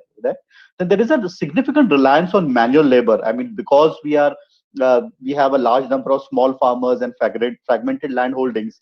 Essentially, almost all of our practices tend to be manual in nature, and that leads to being more imprecise, and then kind of has its own cost overruns as well as own overruns in terms of material use as well as the output inefficiencies in output that comes in over there. And farmers in general have a lack of means to tackle uncertainties. There are uncertainties of weather, there are untimely rainfalls, uncertainties in terms of pests, like we saw locust attacks earlier in the year today. So there's a lot of uncertainty. All of these kind of combine to lower productivity in India. Can we go to the next slide, please? The next slide, please. Yeah, thank you. Now, if you actually look at, we spoke about manual practices in India and how there's a significant reliance. Now, if you look at agriculture in India, I mean, I think this is common knowledge that farming is not the first choice profession of farmers today. I mean, a large number of new age kids do not want to go into agriculture. Children of farmers would rather go to cities and do some other work, but not go into agriculture. And the reasons are not very kind of surprising. I mean, if you look at the cost of production of agriculture, it has been growing at a significantly higher rates than what the cost of what you're getting in terms of incomes from agriculture. I mean, I'm throwing a few statistics which I have taken from the government websites. So if you look at it on an average wage rates, and labor tends to be one of the largest components of entire cost of cultivation for farmers. And if you look at on an average wage rates between 2010-11 and 17-18, the wage rates have gone up by 11%. So actually, if you look at it, my cost of production has gone up by 11%. Vis-a-vis, if I'm looking at my crop productivity, and I've taken some major crops, paddy, wheat, maize, soybean, and cotton, on an average, my crop productivity has increased only 1.6%, and my market prices have gone up only by around 4 to 5%. So, there is not a significant increase in crop productivity, and there's not a significant increase in my top line, but whereas my costs are going up, that's the reason why my bottom lines are going up, and farming is increasingly becoming unprofitable. Now, the reason why this cost of production and labor rates are going up is also not very surprising, because there is a large-scale migration from rural areas to urban areas, and labor moving from more productive areas like manufacturing, services, construction. So, in fact, an NSSO data kind of indicates that the share of agriculture in total workforce has actually gone down from 56.7% to 48.8%, and this was as per the 2011-12 NSSO data. So I think the next data that we get, full-scale survey that we get, will actually see that this might actually have gone down further. So, if we can actually summarize this, and can we go to the next slide, please? So if we can actually summarize these two slides, we can very clearly make saying that there is a case for greater mechanization and use of technology in agriculture.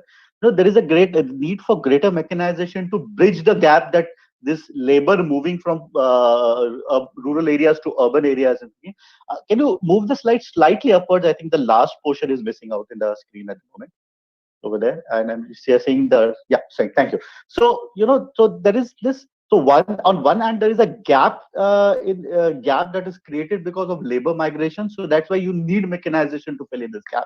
Second thing is there's a lot of inefficiencies in the way agriculture is being done in India by farmers, and which kind of inhibits greater productivity, which inhibits greater production in India, also has greater income for farmers, and that's why we need technologies suited to Indian requirements to kind of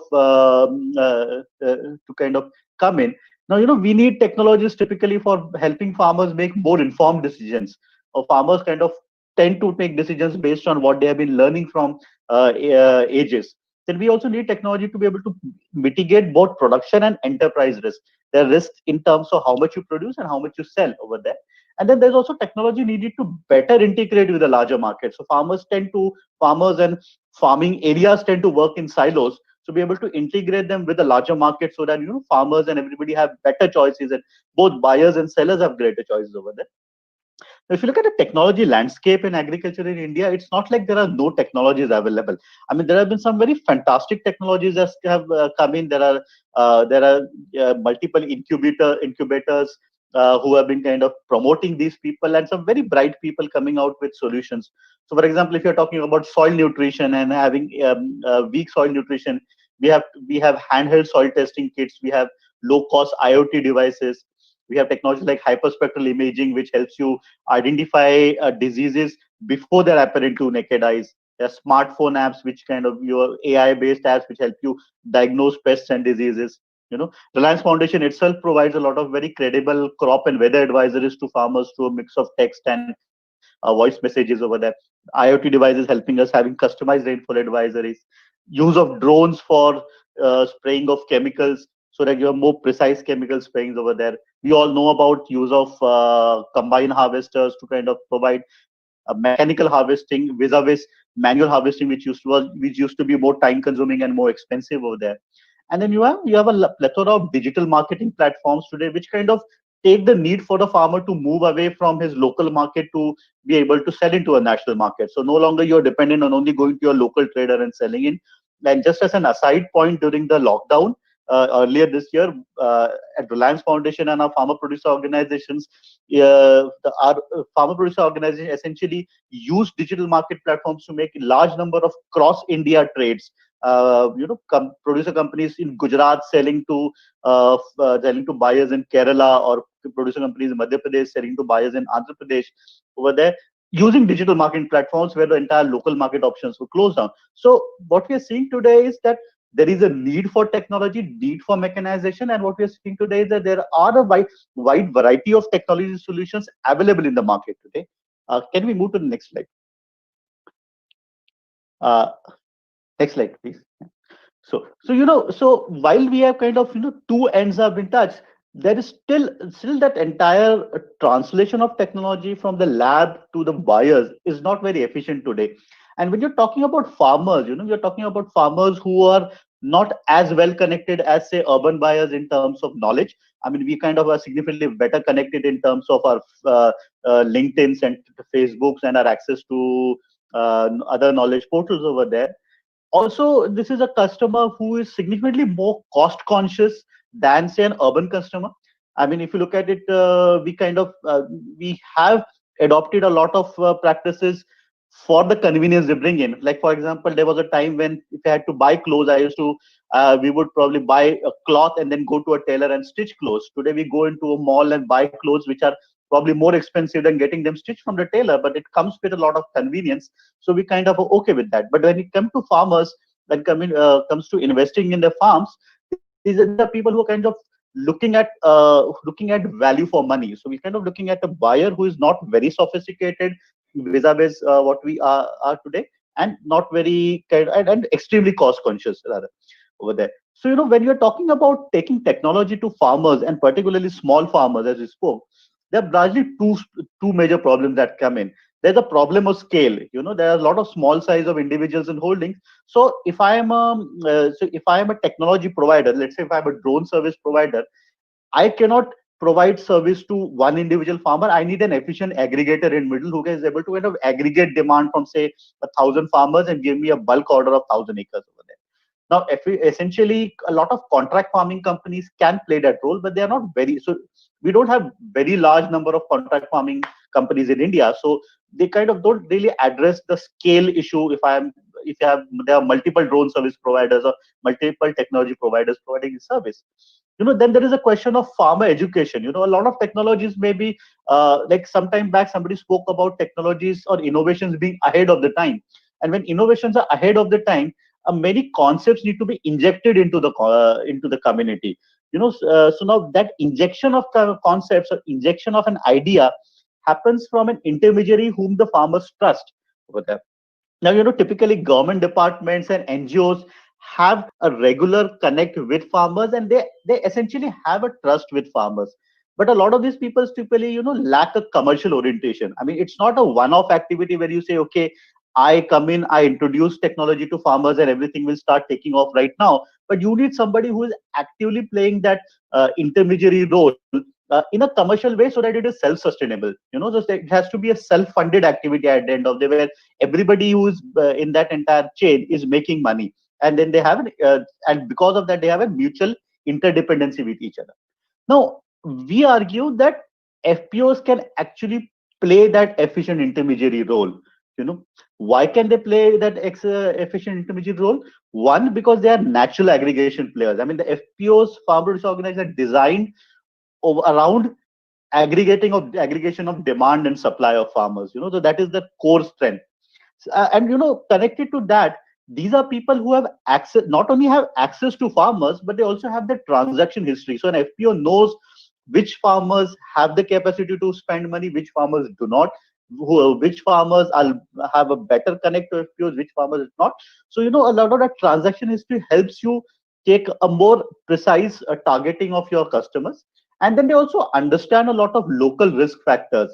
So what are the local risk factors, why it will work, why it will not work. So that's a second point, is an efficient feedback loop.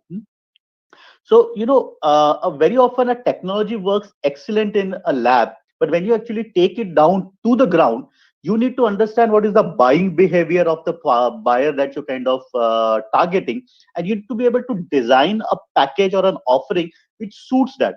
Just to kind of cite an example, sometime back we were kind of piloting drones in one of our locations in Madhya Pradesh, when one of our farmer producer organizations were kind of fronting that entire deal. And we did did that entire pilot of drone, and several kind of feedbacks came up from farmers. I mean, one of the feedback that came up from farmers was that you bring a drone, and then I have to kind of hire a labor to kind of mix the pesticide and then fill the pesticide into the drone. Now I pay the labor for pay the labor 300 or 350 rupees for the entire day, and then you spray my field in 15 minutes time. So I've just wasted my time. Now the farmer is actually thinking of from that angle. Another feedback that came in was that the drone company was very unwilling to run the drone even when there was a light shower, because they said that drone will malfunction. But a lot of farmers said that I need moisture for my pesticide to set properly over there. So I cannot spray pesticide if there has been a long dry spell over there. Now these are local feedback that need to be factored in when you take technology to farmers, because at the end of the day, the local connections that they have with either the labor contractor or everything are extremely flexible in nature. So a farmer can just dial a phone, and in a day or two the person is available at him. If the competing technology is not as flexible, the farmer may not be willing to do that. And of course there is a concept of price, and at what price should you be providing the services. Now all of those kind of also make a lot of matter. And the last thing is trust factor. So FPOs, because they are regularly trading with the farmers, because they've been bringing benefits to farmers, they have that inherent trust with the community. So they are like ideal people to inject those new ideas, because the community inherently trusts those farmer producer organizations. And also they come up with that mindset of a commercial organization. I mean, very often when farmers approach an NGO, they come up with a mindset of getting something from the NGO. Vis-a-vis when they are interacting with a farmer producer organization, they're coming with the mindset of having a good commercial deal with them over there. Can we go to the next slide, please? So, now that we made an argument for farmer producer organizations, what are the imperatives for new technology to actually be able to injected or be adopted into the market over there? Because, there has been quite a lot of learning from what we have experienced connecting technology solution providers to FPOs and kind of helping FPOs take technology to farmers. We have realized that there are two reasons why a technology may fail to be adopted. Sometimes the technology may just be very ahead of the time, I mean, this is not to kind of name or shame somebody, but some technologies like, for example, soil testing. Soil testing is extremely important for farming, is extremely important for agriculture. but a large number of your potential buyers do not today realize the importance of it. And that's why if you, and there's really a very small fraction of farmers who would do soil testing on their own today. So if you actually take a handheld soil testing to farmers today and say, okay, you pay me XY, say 10 rupees or 50 rupees, I'll give you a soil testing report, you may actually not see a lot of takers over there. So because a lot of farmers are not really implementing the soil testing reports over there. So these are technologies which will just be ahead of the time. So there is probably just needs a lot of background education and research for these to be actually adopted over there. And sometimes you have seen that a technology model may just not have an easy to adopt business models over there. So, considering these, we came out with like 5 points, or let's say 5 conditions where a technology model has to be able to, which kind of guide a technology provider to say whether the technology will be efficiently adopted by small farmers. The first one was it has to have a clear B2C orientation, business to consumer orientation.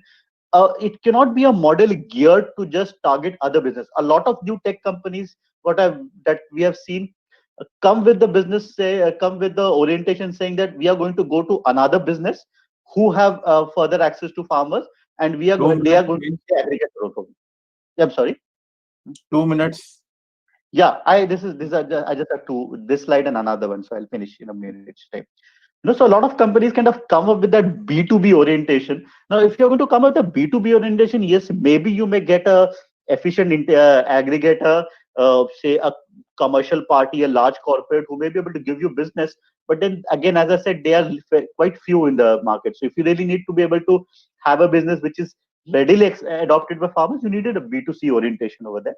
You need to be addressing a clearly perceived set of problems. Like I gave an example of soil testing kits, it's not a clearly perceived set of problems by the farmers. But if you're kind of giving a solution on, say, pest management, you're addressing a clearly perceived set of problems for them. You need to have a visible impact in the short term. So you cannot be coming out saying that using this technology or product, you will benefit over like a 5-year period. You need to be able to see the impact within 1 season over there. There has to be the promise has to be of a significantly greater effectiveness. So it cannot be, you cannot say that I will make like a 5% change to you. Otherwise, people are not going to change their buying behaviors over there. And of course, it has to be affordable for farmers. Your solution today, at least, has to match what the farmer is incurring for the same price manually when he pays to a labor to do that. So you cannot be double that cost and say and kind of promise some things like more precise applications. Right now, the farmer is not going to buy it. Once he or she gets used to it, he may. Can we go to the next slide, please? That's the last slide.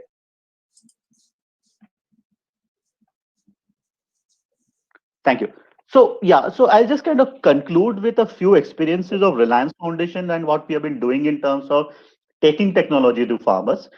See, Reliance Foundation for a long time has actually been working on addressing information symmetry for farmers, livestock owners, and fisher folk. Today, we kind of reach out to almost 87 lakh people across 19 states and 226 districts of India, and we kind of provide a large number of messages. We provide multi-location audio-visual interactions between key decision makers, local governments, market players. We also run a helpline to reach out to the community over there.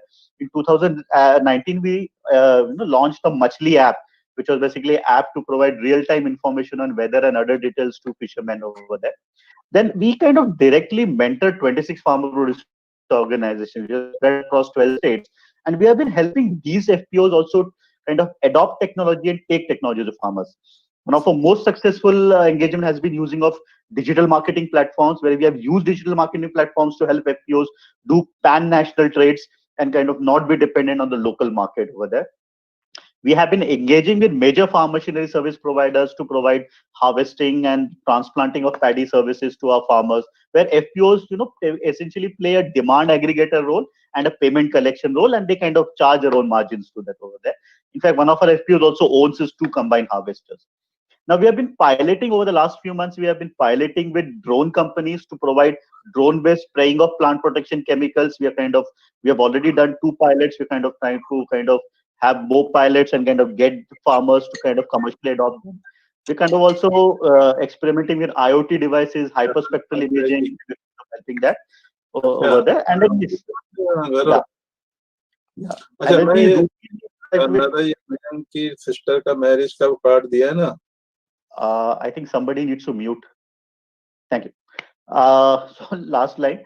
And we routinely interact with Government of India initiatives like Agni, A-Idea, and a lot of VC companies also. So we have had some interaction with Social Alpha also, which was there earlier, to kind of find technology companies, help to connect them with FPOs, and kind of try to work out models that can actually be implemented on the ground. So that's all from my side. Thank you very much for being such a patient audience, and I'll be happy to answer questions now or later, however the organizers sound. Thank you. Thank you very much. Thank you, Dr. Agarwal.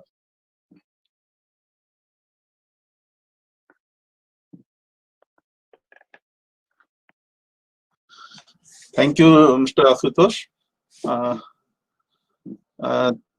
Can we have some specific questions about this presentation? Any question from our experts and from the audience?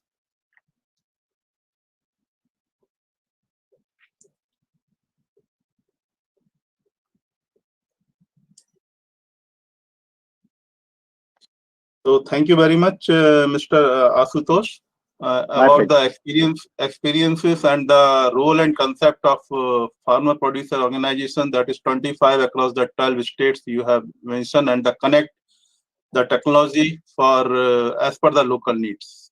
Yes, sir. Now, in the same, and also the powerful things that digital technology and the marketing platform you are exploring and making available to the farmers for marketing and trade purposes. It is really a kind of thing we are discussing about the emerging technologies and how it can impact for societal transformation. And in the same series, we have the next presentation on digital change agents in rural communities, village level entrepreneurship. And that is the concept from Mr. Rishikesh Patnakar. And he will be talking more about the digital technologies which can help in the informed decisions, and also the advisory which Mr. Deshpande has also mentioned in the case of farming communities, and now how it can really help for the inclusive development. And that's what we are looking for the Atmanirbhar Bharat and making the self-reliant villages and self-reliant people at the country level. So Mr. Rishikesh Patnakar, please. Thank you, Dr. Agarwal, and namaskar to all. I will be talking about digital change agents in rural communities of CSE. Next slide. So in fact, common service centers, or CSEs as they are called, are part of the Digital India program of the Government of India. Right from the start in 2014, Digital India program has grown from leaps and bounds, and it is a successful model we have seen in both financial technology space as well as the digital technology space. Introducing about CSC Governance Services India Limited, which is a special purpose vehicle under the Ministry of Electronics and IT, Government of India. We also have two subsidiary organizations. One is CSC Academy, which is a society which takes care of the entrepreneurship training, education technology, capacity building, as well as CSR projects across the country. We also have an organization called CSC Wi-Fi Chopal Services India Private Limited, which is basically an internet service provider. We have a license from Department of Telecommunication, and BharatNet program, as all of you are aware, the National Optical Fiber Network service, which is being given to the Gram Panchayats in the country, is being handled right now by CSC Wi-Fi Chopal along with BBNL and BSNL under the able guidance of the Department of Telecommunication. In fact, talking about Digital India, I just wanted to highlight the vision of Digital India, which talks about digital infrastructure as a utility to every citizen, then governance and services on demand, and digital empowerment of citizens. So this is the fundamental vision through which Digital India has been designed. So most of the digital infrastructure, be it in terms of Wi-Fi, be it in terms of IoT, be it in terms of blockchain, be it in terms of any technology like Aadhaar or maybe any government service, which is basically related to the infrastructure side, comes under the digital infrastructure. So Government of India is focusing on providing the infrastructure, the minimum bandwidth at the Gram Panchayat, at the village level, so that each and every citizen of our villages can actually access the internet, can access the gateway, and can access the information, can access the services. So that is what Government of India wants and envisages, and that is being done through the digital infrastructure as a utility. Second comes the governance and the services on demand. So most of the time, as our Honorable Prime Minister says, Sarkar Aapke Dwar, it means government is now focusing on taking technologies to the doorstep of the people. We want technologies to be developed in the lab, but then taken to the taken to the farmers, taken to the housewives, taken to the self-help groups, so that they can test it out, they can use it. So we want technologies to be on the ground so that can be used. So that is the governance and services on demand. And last is the digital empowerment of citizens. So all the social sector services, either MHRD is running, or maybe Ministry of Minority Affairs is running, or MIT is running, or Rural Development Department is running. So all these services where Ministry of Health is running, like Ayushman Bharat. So all these services are basically towards the empowerment of the citizens. So that is the whole sole aim of Digital India. And CSCs, as a part of Digital India program, are focusing on delivering all these services. Next slide, please.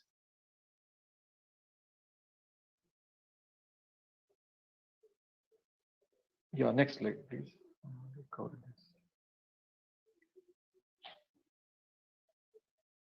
So as you see, India has been growing in leaps and bounds. India is one of the fastest growing countries as per the latest figures by United Nations. Also, recently, Nandan Nilekani, actually, he pointed out that data technology and artificial intelligence in calculating the non-performing assets or faster credit decisions and lending would be based on working capital and not assets. So that is a very important aspect of digital technologies, and our dream of becoming a $5 trillion economy by 2025 is through the digital transformations.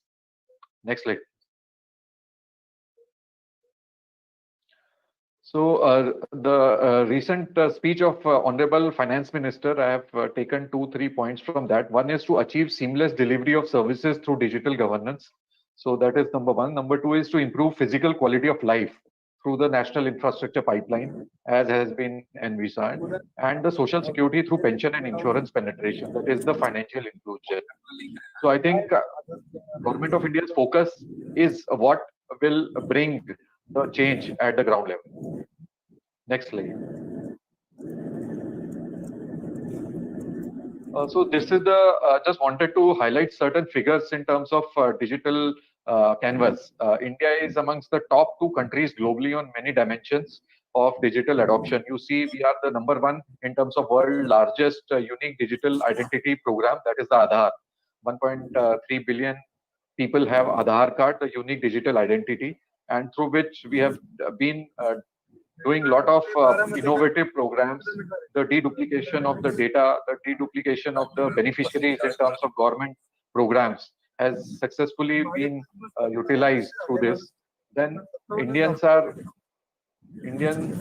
number 1 in terms of Android app downloads. Please mute your mic, please. 57 म्हणजे एका वेळेस दोन्ही वेळेचा 57. Can you please mute? Prabhat, can you mute, please, because it really disturbs the presenter. Prabhat, please mute the microphones. Yes, sir, I'm muting. Oh, what is this? Like, yeah, please, Okay. please, Mr. Patankar, please. Yeah. So if you see the latest TRI report, which says that 1.16 billion people have the mobile phone subscriptions in the country, then nearly 600 million plus people have internet subscriptions. That is from the latest TRI report. Also, nearly 300 million smartphones are available.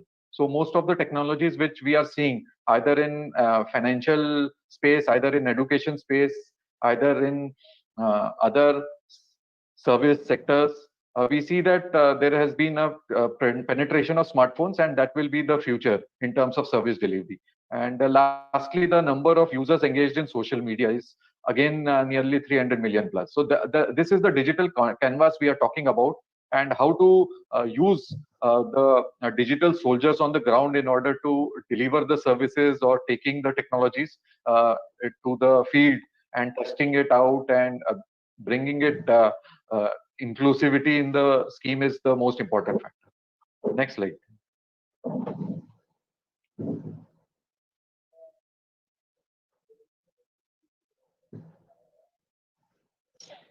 Yeah, so we all know that Indian rural market is vast, and this is the data from Niti Aayog, and most of the services, if you want to enable a common man, you need to deliver the services at the village, the gram panchayats, the blocks, the districts, and the states of the country. And we have such kind of infrastructure where all this facility infrastructure is available, and there needs to be done at the local level so that large amount of rural citizens get benefited, all our citizens get benefited.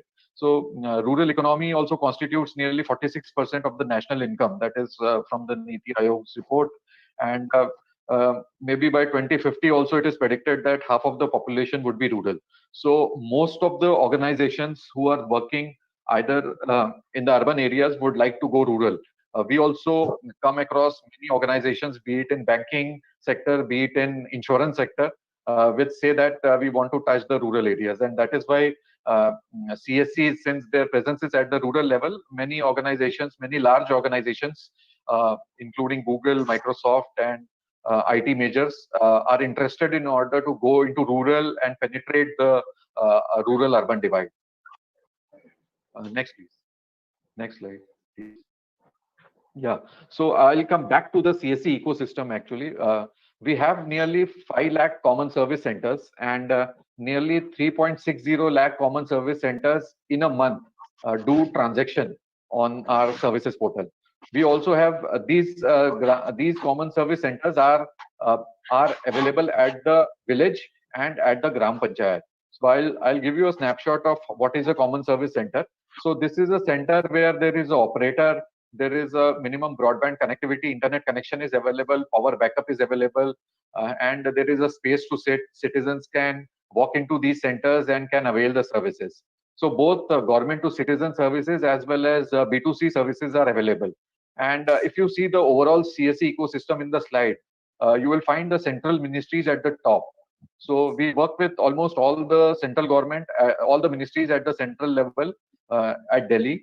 Then we have at the state level, we coordinate with the Department of IT, the Principal Secretary IT, as well as the state development agencies and the state departments like education or social welfare, and then the state level service providers. At the district level, we closely work with the district collector or the district magistrate.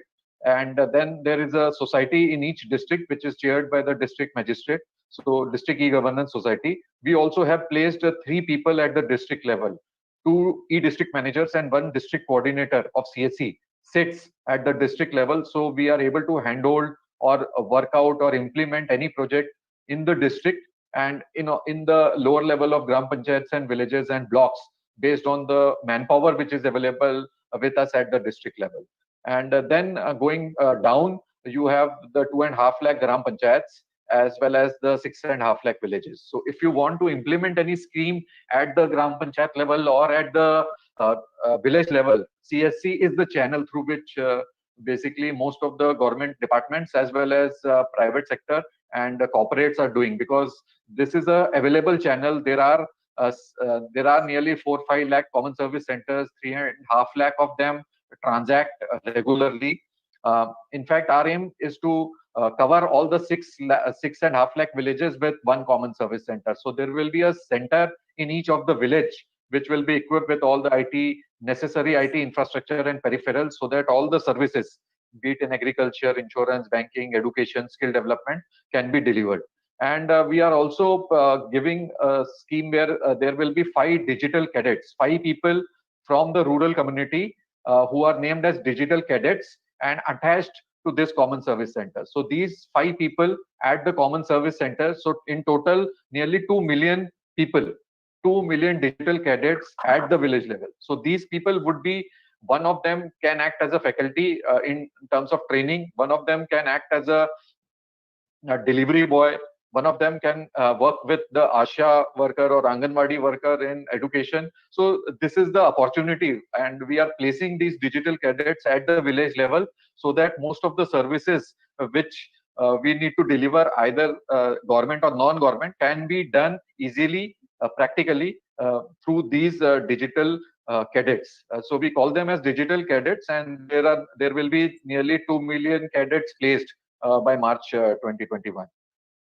Apart from that, we have also started something called as the Grameen e-store, similar to the model of Amazon and Flipkart, where our village level entrepreneurs are basically sourcing local products and selling in the local area. So Amazon or Flipkart may not be touching all the points in the rural areas, and that is why we have started this Grameen e-store as a new organization. So this is the third organization, which is called Csc Grameen e-store Services India Limited, and this company will basically take the Grameen e-stores to the doorstep of the people, and all the logistics and supply chain activities at the Gram Panchayat and village level can be taken care by this organization. So that is what we envisage in coming few years. Next slide, please. So coming to the services of CSC, what CSCs are actually delivering on the ground. So I have already told about the CSC services, the G2C services like the Aadhaar card, the changes in the Aadhaar card, then the PAN card services, passport services. These are the government services. Apart from that, there are a lot of services which are available at the state level, like the caste certificate, income certificate. So all these G2C services are available at the Common Service Center, but they are not in order to support or maybe sustain a village level entrepreneur. You need to have certain other services so that the person or the operator who is manning the Common Service Center is able to sustain himself or herself. And so that is why we collaborate with different organizations, different service providers in almost all the areas. And through this collaboration model, the PPP model, we actually implement most of the programs. Coming to the yes, sir. Yes, sir. Another 2-3 minutes. Sir. The next point is about the education, then skill development, financial inclusion, and other services which are available through the Common Service Center. Next slide, please. Yeah. So this is a typical infrastructure. If you see for a Common Service Center, there will be a computer, then printer, web camera, then a biometric device, the connectivity, the application software, and a trained manpower. Next slide, please. Next slide, please.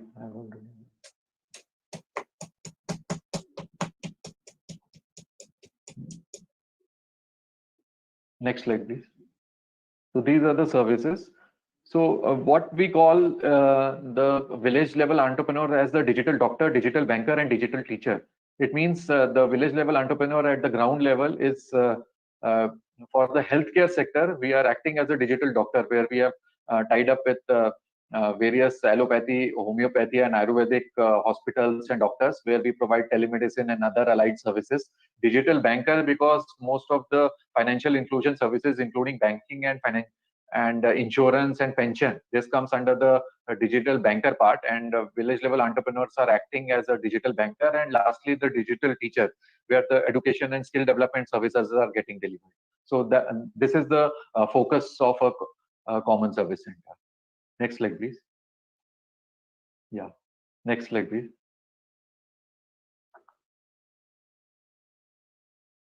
Next slide. So lastly, coming to the last slide, I wanted to talk about the micro, small, and medium enterprises. We have nearly 6 crore MSMEs, and CSC, we have a MOU with the Ministry of MSME, and we are working closely with the ministry in order to support the micro, small, and medium enterprises. Apart from that, there are nearly 400 plus services which CSCs are running, and the vocal for local, the call which has been made by the Honorable Prime Minister, and we support this initiative about the Gram Swaraj, And we want that each village and each block and each district becomes self-sustainable, and that is our motive. And CSC will be looking forward for the collaborations with different organizations, different departments, in order to move ahead and implementing any solution, any technology on the ground. CSC is open for discussions. Thank you so much. Thank you, Dr. Agarwal. Thank you, DST.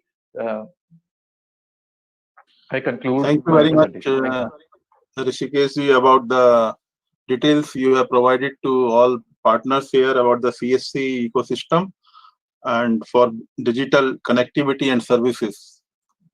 I think some of the organizations will be in touch with you because all of them are mostly working in the rural landscape and in the village settings. So those kind of services which you have mentioned will be really helpful for them in day-to-day business. So any specific questions for Mr. Rishikesh about his talk? Sunil, you can see on the chat box, I have sent some questions here.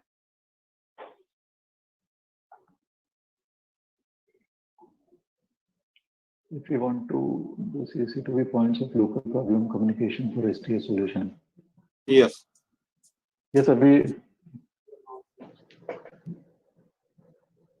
We can act as a local focal point, sir, for the local problem communication.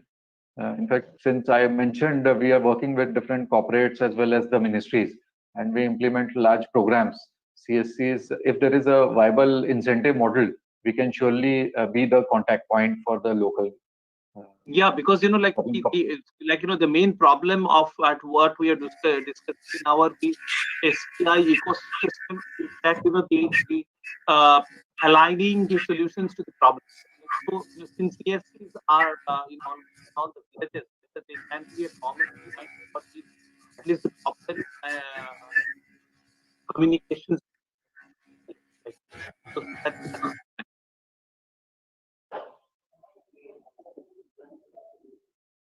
Yes, sir. Sir, your voice is not clear. Mine? Hello, can you hear me now? Now it is clear, sir. Yeah, what I was telling, since CSCs are present in all the villages, and one of the challenges for our science STI ecosystem is to align this the solutions and the knowledge development to the problems. So if the CSCs can be a part of it, probably that gap we will be able to address to large. Yes, sir, I agree with you. I'll surely discuss this with you. We will be open for this collaboration, sir.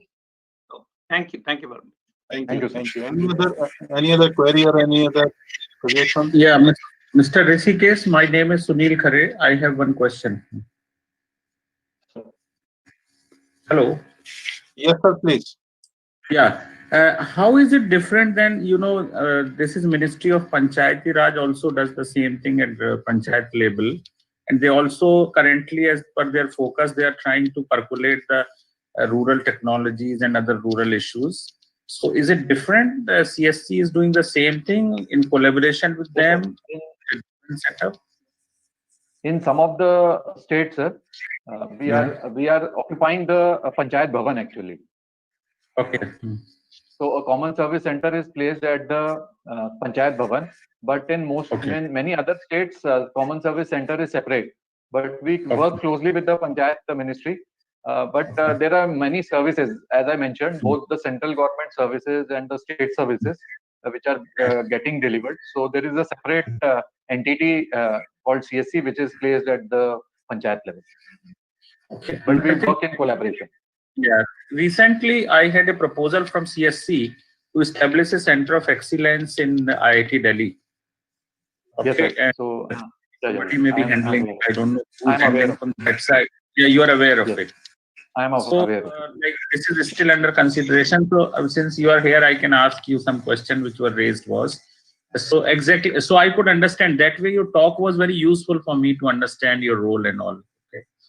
So I just wanted to say that it was very useful. Thank you. Thank you, sir. Thank you very much, Rishikesh. There are some other questions I think in the chat box. We will be addressing, or we will be in touch with you, and online on ISTI portal, those answers will be available. So now we move to the next presentation. This is from Ms. Mamta Chandar. She is from Kullu, Himachal Pradesh, and the organization she is leading Jaggery, and her talk will be on bioresource-based micro enterprise for livelihood diversification in mountain areas. This is also the one of the case where we see the technology development or co-creation by the NGOs and the collaboration with the nearby knowledge institution, that is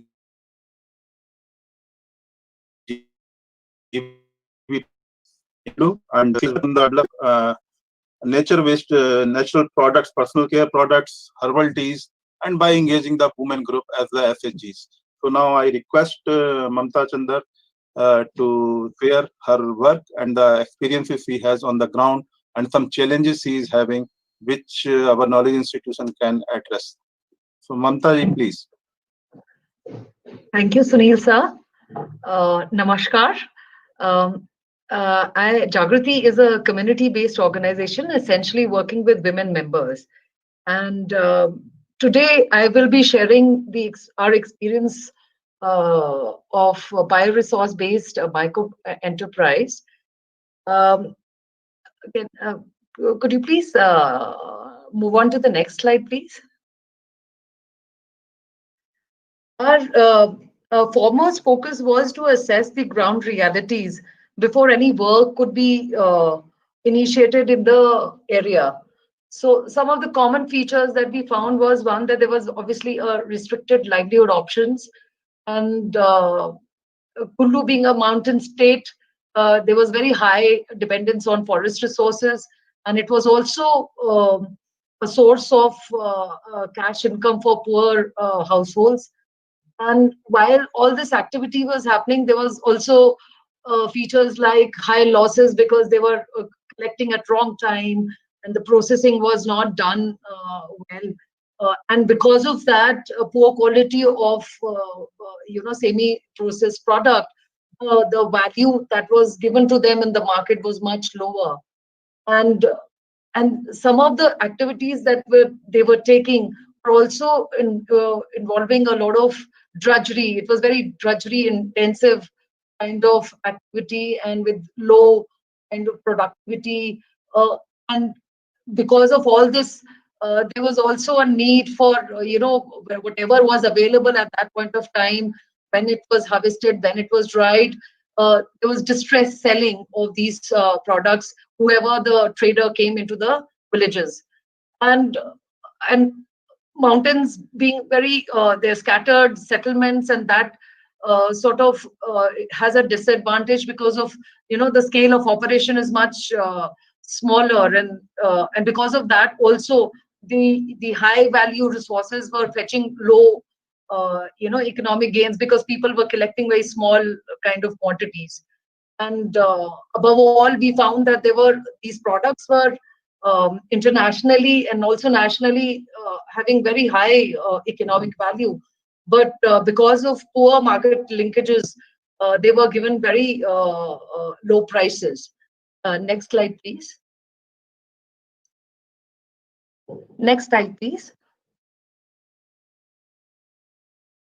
So some of the technologies that we developed during the process was, one, to look at how can we reduce the drudgery in very basic kind of chain of value addition. So, instance, apricot, Dr. Raghunath had also mentioned about it. So, wild apricot is something which is very widely growing here. It is semi-wild product, and we found that if a woman was trying to deshell it manually, she was able to do about 3 kg in a day. So, and which was not fetching even 30 rupees in a market. So obviously this was well below the market daily wage rate. So we developed decorticators and deshellers for essentially 4 products like wild apricot, wild peach, which again is a prunus variety, and then rosehip seeds, a wild rosehip. This was again a DST project, and the seed is, as we all know, but the pod is when it dries up, there is inner layer which has a lot of fine thin hair, and it was difficult to decorticate that, because then it was, the hair was it had it was setting in a allergic reaction.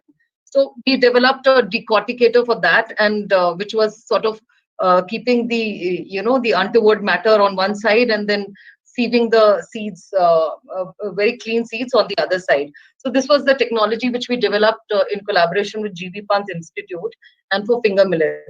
So essentially, the key point was that when we introduce any of these technologies, was to reduce drudgery and improve efficiency, and in turn, of course, improve the quality of the product. Then the cold pressed oil machine was introduced in the region, and we went along with the traditional oil press ghani, cold press ghani, and we did several tests of the samples that we had developed, and we found that it was very the key the economic indicators, and also the test reports were showing that there was market for it, and plus that the quality of oil had improved. So we are essentially looking at 5 types of oil based on the local seeds that are available here in Kulu. Then we also looked at dryers. There are a whole lot of herbs which are wild, semi-wild, and also traditional varieties which were growing in the region. People were eating them. So we thought of developing products based on that. But the basic problem was drying these to certain quality levels, clean and even drying. So we introduced certain solar dryers and indoor dryers in the region, which have been distributed to on a cost sharing basis to the groups, several group women in various parts of Kulu Valley. Then we also, of course, we realized that NGOs generally can introduce things into the region, but we were not market savvy. Jaggery being a community-based organization, we were not even aware how market operates. But as a customer, we started looking at improving our quality, and therefore, introduce better packaging and sealing machines for products. And because some of the products that were developed were also coming from the wild. So this whole issue of sustainable collection and sustainable harvesting was always the forefront, and we were very sure that that the region also not be over harvested of certain species, which can be which would mean that it won't be a constant flow of income, and it would also not be conserving the area where these species are growing. So as a result, we've developed wide variety of products, which include personal care products like the apricot oil, peat oil, and lip balm based on beeswax, which is based on the local bees that are we are trying to promote. So beeswax was also another value-added product for the farmers, which they were going away because they did not know what to do of it. And we've also developed food items based on traditional grains and millets, which people were beginning to not use in their day-to-day food intake. And so the idea was to look at, and of course we saw that in urban areas with the consciousness, the demand for these grains and millets were increasing. So the whole idea was to improve the quality of the products that are developed. And so we started also looking at promoting these traditional grains and millets in the region. And the herbal teas that we have developed is also again based on the semi-wild and wild shrubs, which were considered as weed in the region. And with a lot of help from IHPT, Alampur and GB Pant, we did several tests of certain herbs, and we found that they were edible varieties and been eaten by birds. And also the market is in the market, these products are available, but probably not being sourced in India, but from outside. So this was also another thing that we started out with the women's group. And there were, of course, local pickles. I think what what I found here was in the mountains that people generally felt that the pickles and the fruits that are growing here, they won't have any market value outside. So I think we took that sort of risk of making pickles of some of the most unknown kind of vegetables and fruits, and we have we've increased, we've received very encouraging results. So I think they'll continue to add more and more varieties onto the range. Next, please. Just 4 minutes. All right. See, the current status, as I said, that it's a functional groups that are being involved in collection and processing. And as a result, that the projects that we did, the DST projects that we have done so far are the 3 projects. And fortunately, the work which started out in the projects, selected project side, we could scale it up to the other sites where other interventions which were not of the same nature could also be included. And today, areas, people are coming from other regions also to start looking at collection of these activities. So we are also looking at how to include them in terms of, because the danger of collecting wild herbs is also there. So how do we really check whether the collected material is coming, which has been sustainably collected, and the collection practices have been followed or not.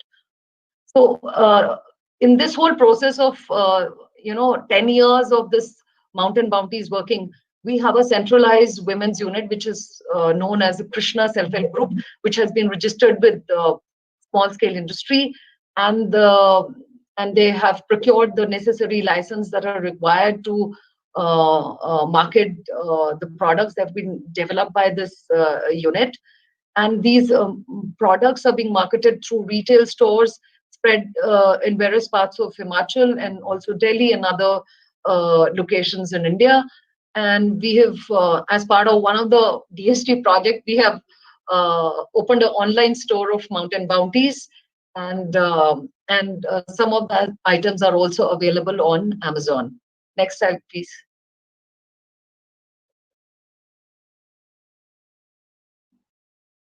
Next slide, please. I think I'd like to focus a little more. These are some of the products that are at display. So we're making cold pressed soaps, herbal teas, oils, and some dried herbs of the region, and traditional grains and millets, and beeswax cream. Next slide, please. Next slide, please. Next slide, please. Hello? Hello? Ranjan, next slide, please. Ranjan. Unless Sunil Yes, sir, sir. if you want, I can talk about unique elements as well. Just 2-3 minutes are left. You design according. Okay. So what was the unique value proposition here? So the basic focus was drudgery reducing and time saving. Then looking at quality raw material production, easy to operate and energy efficient machinery, and each stage of value addition had certain technology intervention. And and when we are talking about this, there should be multiple use of a technology. So if we had a decorticator, we could use 3-4 types of seeds in that. So we were looking at that kind of a usage. And the technology which are accessible even in the remote areas, and women, and it's friendly for women who are a little averse to technology. So that was some of the key features that we tried to imbibe when we tried to have the machinery or develop a machinery for the product. Next slide, please.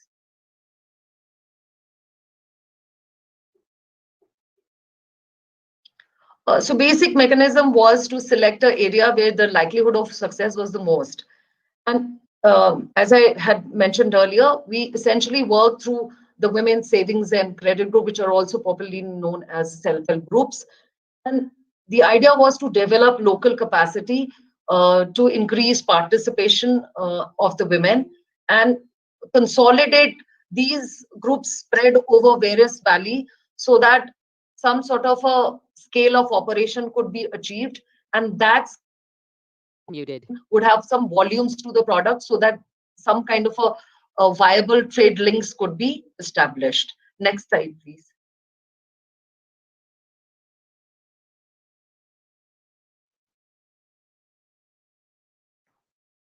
Next slide, please.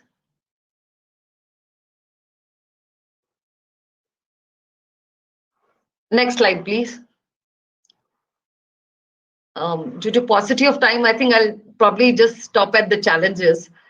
So I think some of the challenges that we still face today in running this enterprise is we still feel that, you know, there's lack of very active leadership role in the communities. Women are still very hesitant of connecting to financial institution, interacting with the, you know, marketing, moving, having a mobility to go out and market products. So these are some of the constraints that we have faced while, you know, trying to develop and market products outside Kulu.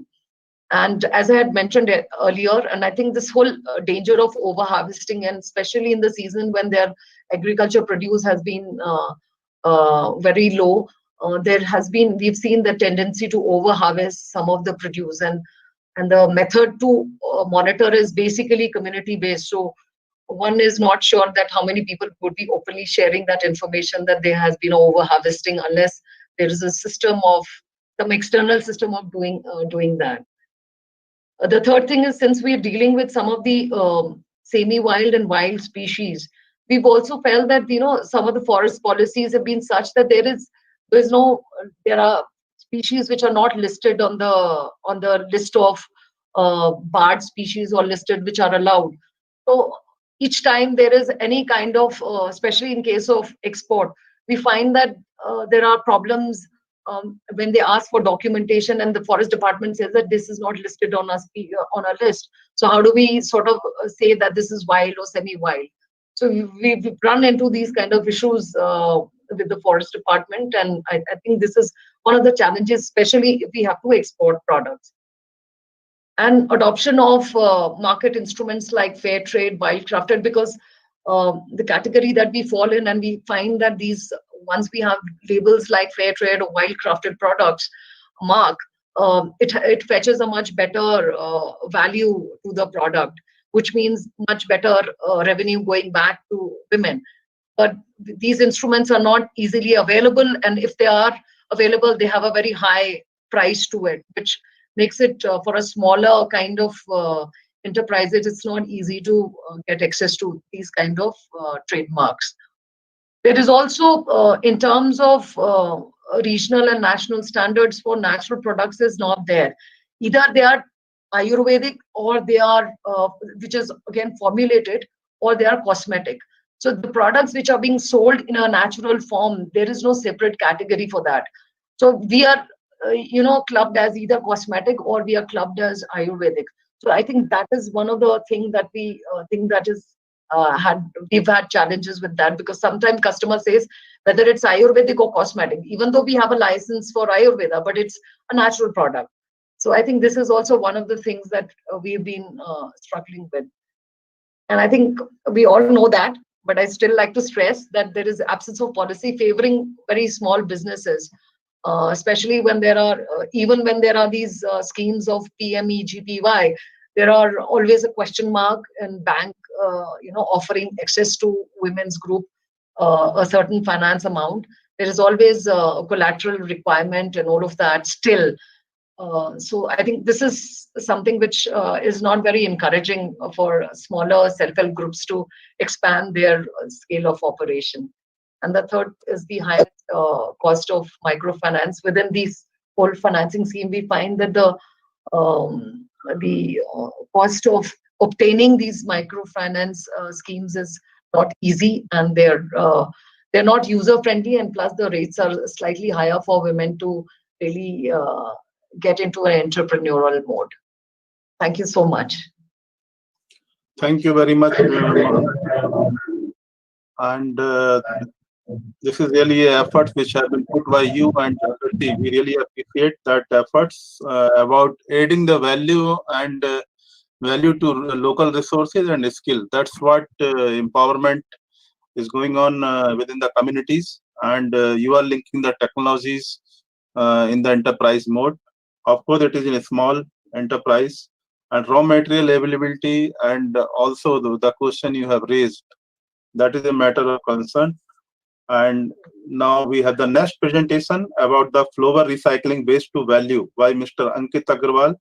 And this is his organization is a startup company, and that is from IIT Kanpur. So I invite Mr. Ankit Agarwal to share the work which they have been doing with the support of IIT Kanpur. Am I audible? Yes, please. Yeah, 1 minute.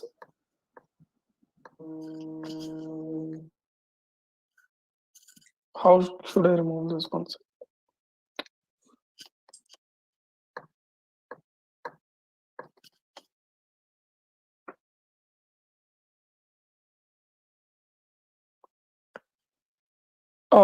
Can you all see my screen?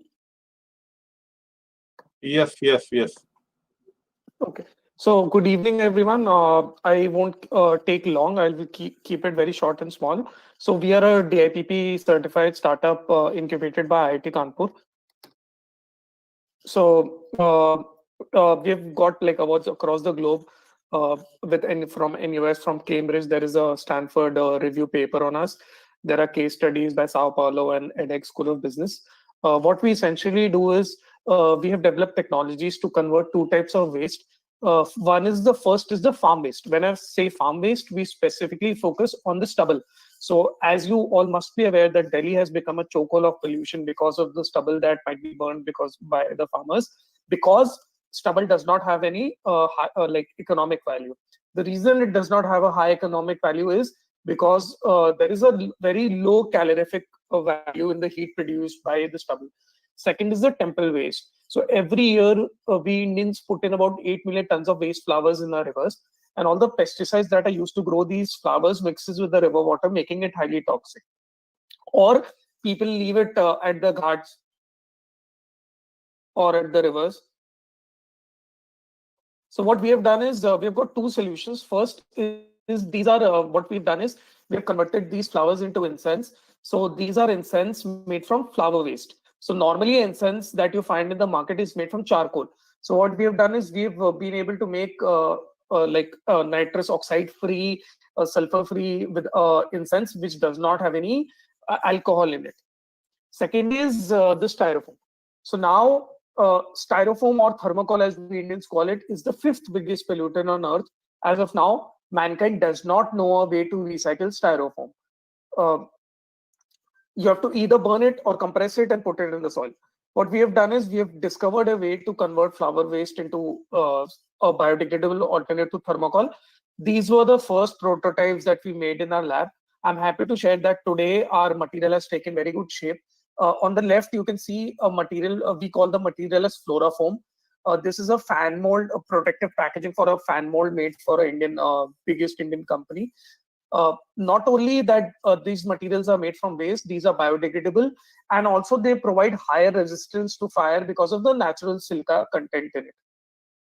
So we've tested all the properties in terms of compressive strength, density, impact resistance, even thermal conductivity. We have got a product which is even better than styrofoam.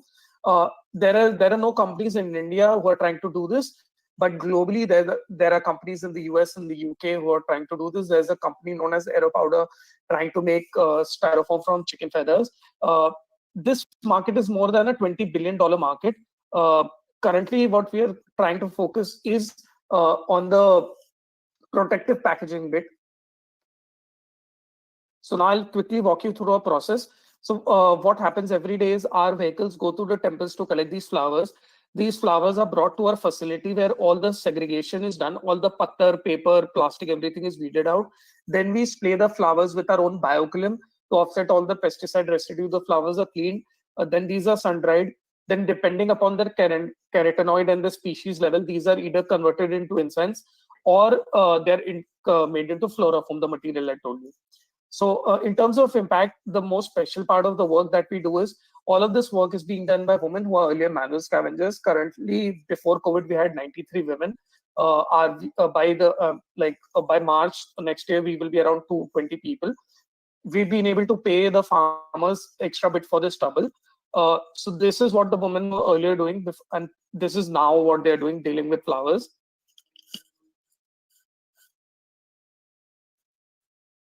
So this is the current unit that we have in Kanpur, Uttar Pradesh. We currently do 4.3 tons of flower every day. This is our lab at IIT Kanpur where we've done all the R&D. So in terms of innovation, we've got 6 patents in the pipeline. We've recently tied up with Tirupati government to set up a plant in Tirupati. We are also in talks with the government at Puri to set up a plant there. We've been able to develop biologically advanced materials, which by using the concepts of biomimicry, which utilizing very low R&D cost. We are at this cusp of science, environment, and social impact. So this is the current team that we have. So as promised, I kept it very short. Now we can, I think, open up for questions. Thank you very much, Ankit. It is really good to see the work which you are carrying out and adding value to the skill, what I was saying earlier also, and the scavengers you have involved.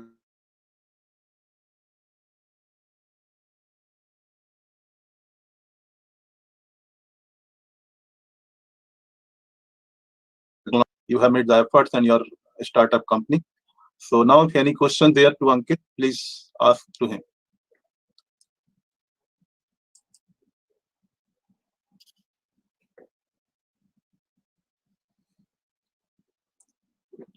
You can even write to me on LinkedIn if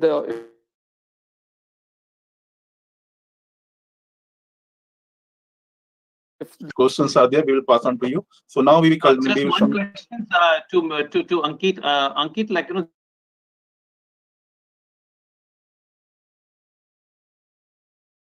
this technology, suppose if this one, you know, some of the this type of an women group, they want to take it up, or under our women technology park, we want to test it in the other places. So what will be the mechanics and how much will be the cost involved in that? So we are already doing 4.3 tons every day for the past 3 years. This is not local at a local level. You can Google fool.co. You'll find a lot of data. We have got I'm saying local level means 10x growth in the past 3 years in terms of revenue. Yeah, it is in UP only, Kanpur, like Tirupati as well. Okay. Tirupati, sir, is in Andhra Pradesh. Tirupati, yeah. Lord Balaji Tirupati. And we are in talks with the government to set up at 2 more places in Mathura and in Puri, Odisha.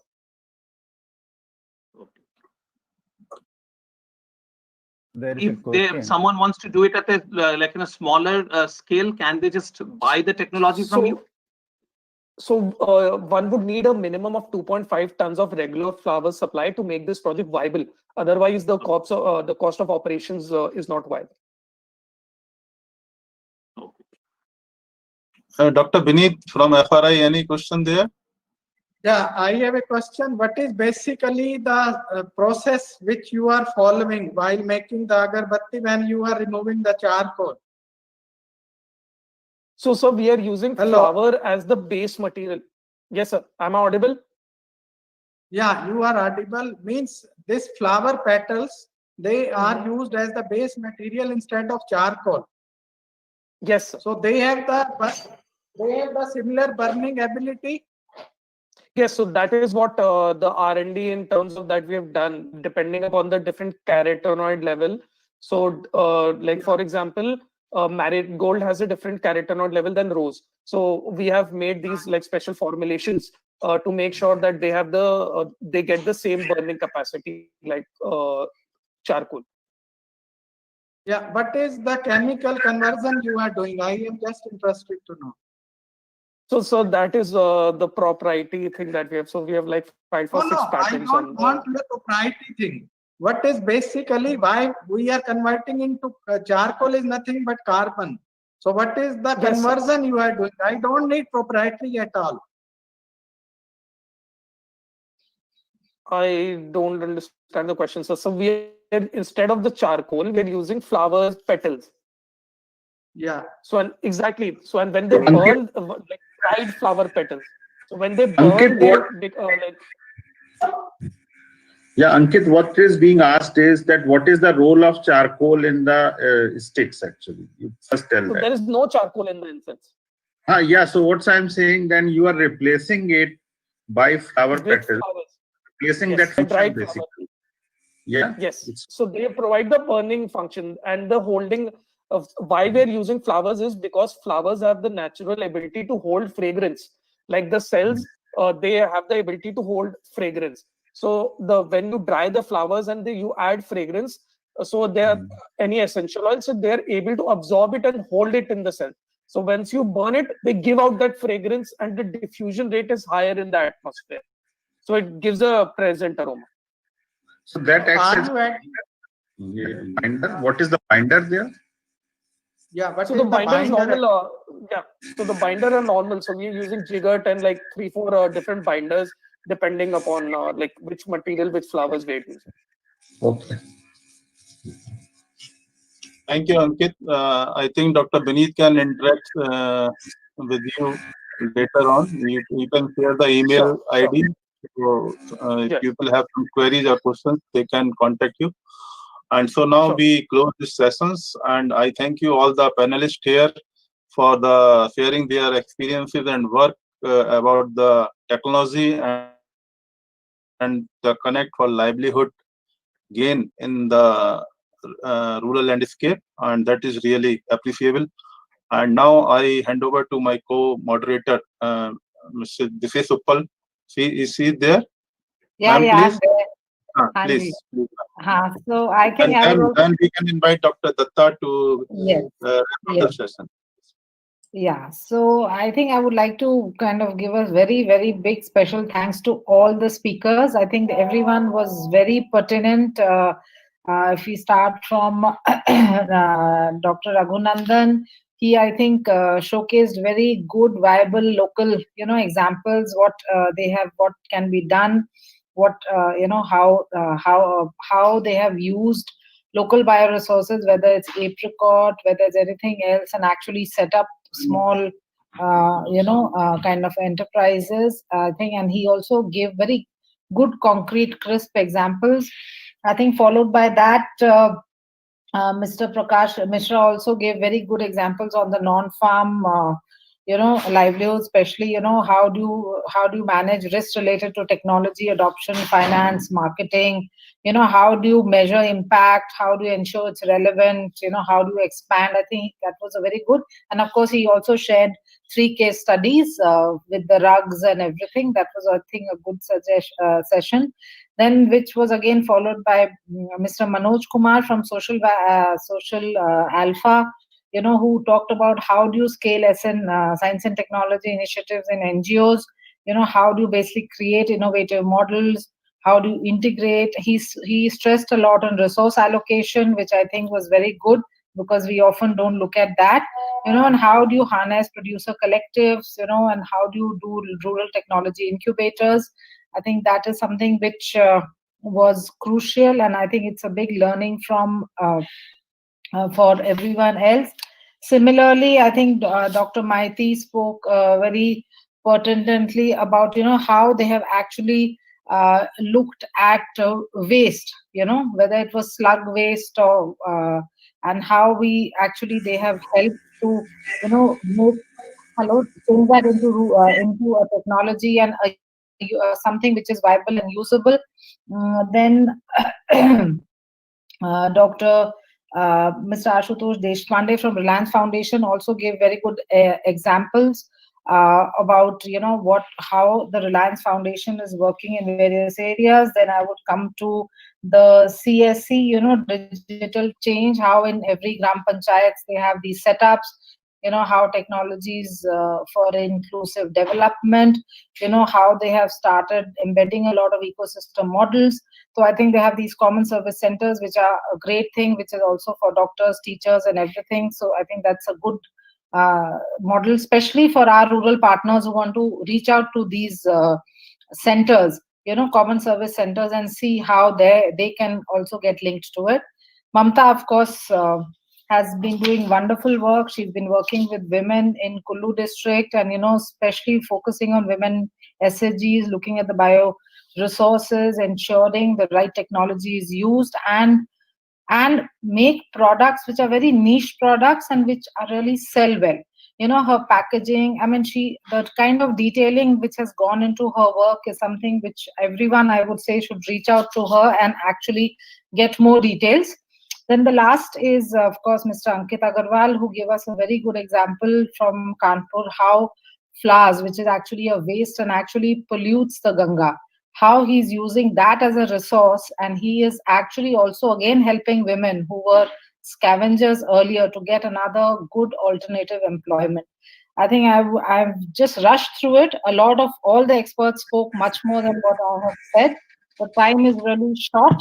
This was just to say that all of you, please reach out to them. Their contacts have been made available, right? So especially a big thanks to all the speakers, panelists, experts, all our participants. Thank you for bearing with us and staying with us. That's what from my end. Dr. Datta, over to you, please. Yeah, I think good evening, and I see. I think this is the the last day of the this economy and MSME the sector of this SQ for NB discussions, and I think people are in rush to leave because it's almost Diwali is there. I think what I find that I could find it out that in some opportunities which will help us to evolve, because what we have discussed here about that that many of the systemic gap areas and the experiences from the groups who are not involved with us, and I think that's the learning I would like to put. But before I do that, I see here Dr. Sunil Khare is here. Has he left? No, yeah, Dr. Khare is here. Dr. Khare being the chairman of the board support group. Dr. Khare, your comment, and I think I also need one, the points before you. We organize these sessions that where really the core support groups and the groups who are working with the community can put the problems and issues to the knowledge organizations. But in each of the days over the last, at least 3 weeks, we find really we have failed to attract the knowledge organizations to join in this, this discussion. Some of them join in the first day when they have to talk about that what technology they have to take. But when it comes to listening to the ground, we find that there is not much of the interest, or probably we have failed to evoke that interest. How we can bridge this gap, Dr. Khare?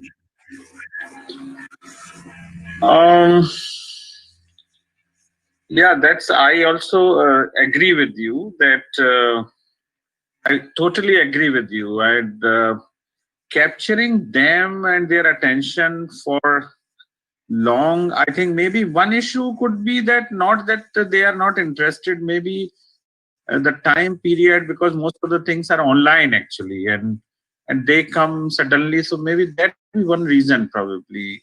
But otherwise, if you keep a different panel for different, kind of sessions, those who are actually related to those areas or have more interest in that, maybe they will stay to those panels. In general, if you keep same panel for all the sessions, probably people may lose interest. Not they're losing interest, more because of this is a day of online meetings, so sometimes they come suddenly, and maybe that could be the reason. Otherwise, whenever I heard, I also missed a couple of them. These were interesting. We have kept, therefore, like this, all over these 8 weeks, the different topics in alignment with the, Atmanirbhar Bharat, the focus. And, these 2 weeks are on the economy and the MSME. And we find that, this is a big gap in our ecosystem, because, the communities, they are struggling, the community-oriented organizations, they are doing in their own way. This the startups, they are also doing, and for the social development, and they have their own challenges. There are new players like Reliance Foundations and the Social Alpha. They are doing in a very good way in this, and Agni also, they are doing in a very systemic way. But at the other end, there isn't the knowledge organizations. So I understand that the systemic gaps, and I think that is the challenge what we need to be, because it is not that in the knowledge organizations people are not interested to convert their knowledge into the social entrepreneurships or for the development of the society.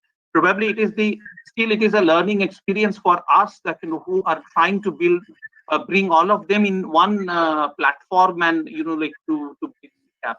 So I think, and overall, what is your the view, like what you have heard today?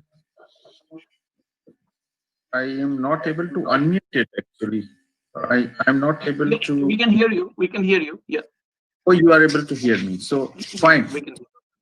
As far as I could understand, for me it was something very interesting. Actually, I think your concept was very appealing and is still very appealing to me. You tried to brought up, and something which we were missing in our perception actually gone into my thought process now. I do agree with you, but yeah, give me more time to think that how to make those knowledge organization people to remain on board and start thinking in this direction. But I think, I'm sure you have seeded this thing in our mind. Definitely, it's not, the effort has not gone.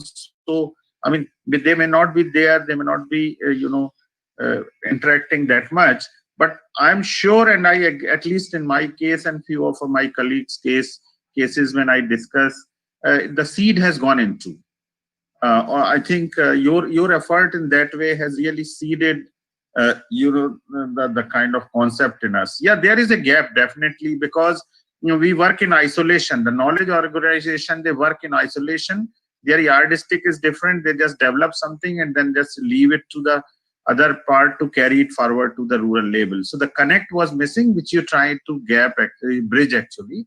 So I think more, maybe give me some time, I will write you my thoughts more clearly.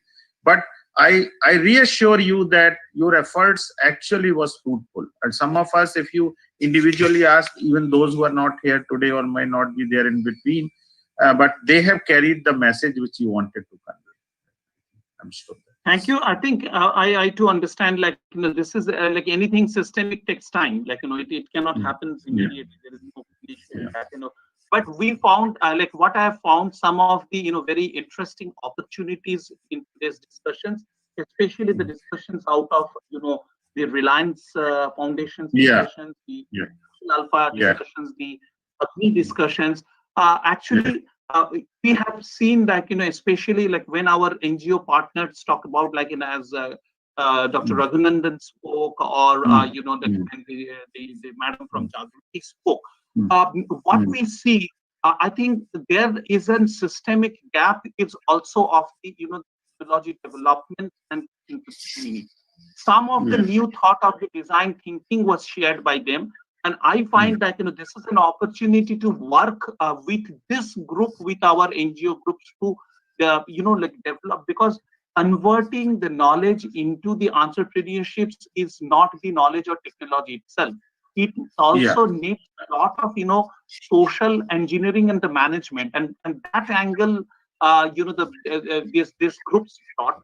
And also I found that there is an opportunity to align with the the common service center CSCs of MSME, because they being the present in almost all the villages. What I was thinking about, that this entire the mechanisms of the solution centric knowledge development or knowledge delivery needs to be aligned to the problem, because the solution only comes when the problem is real. And here the problem, our problem is that we always do not know the real problem. As a result, you will see that many of these, even many of our core support groups, what the problem they try to solve are similar in nature. as a result, Yes. in the value chain, we remain almost cycling at one point and fail to really help the community to go into this next, the higher level of the value chain. I asked a question to, Dr. Raghunandan about that the local mineral, processing and what it happens. I purposefully I asked because there are certain, the system level thinking in that. We think that the minerals, which are there always to be, mined by the big companies, taken there, the role of the community, who are really the son of the soils are maximum to being a labor there. Take an example of, Jharkhand, the most mineral rich country, the state, but having the most number of the, the poor people there.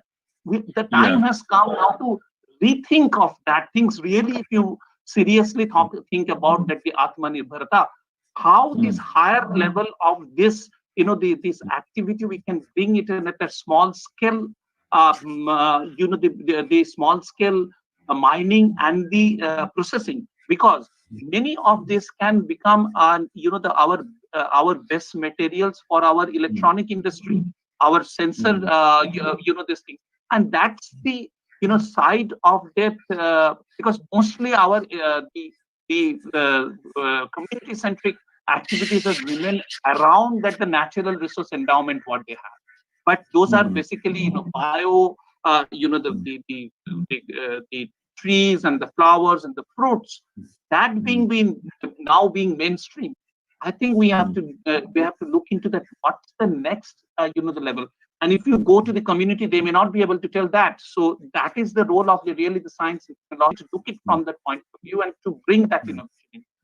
So I find that that's the opportunity where we can work with the CSCs, and also I think we need to have more, after the follow up of this exercise, to have the closed door sittings with our all these groups. What I'm thinking, because like another good thing that what they brought into on the table.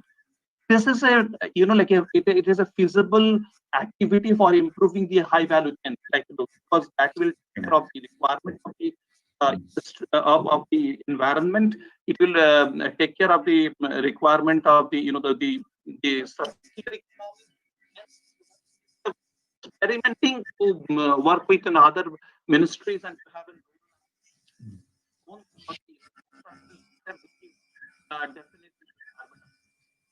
So I think I look it in a positive way of this learning over this last 2 weeks, and we see that many of these the opportunities to identify, especially in the enthusiasm what we have seen from the Joint Secretary MSME, and he offered the Spurti clusters. To experiment. He said that there are 130 Spurti clusters. Come collaborate and experiment with it. Now, in order to experiment with it, we have to remain till now our focus has remained in the technology centric. This needs to evolve into not only technology centric, but has to go into the community requirement centric. And for that, I think we have to see that how that gap we can bridge and go ahead. I think with this understanding, and because every day we learn, we grow as a system and we grow together.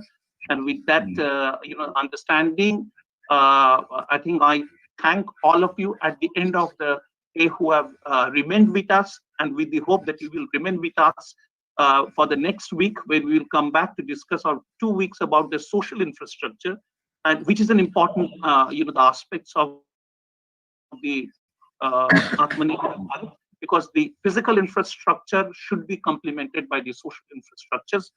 We'll discuss this over 19th, 20th of November, and then again 26th, 27th of November. And so I thank all of you and wish you a very happy Diwali. Thank you very much. Thank you. Thank you very much, sir. Thank you to all. Thank you. Thank you, sir. Thank you. Thank you.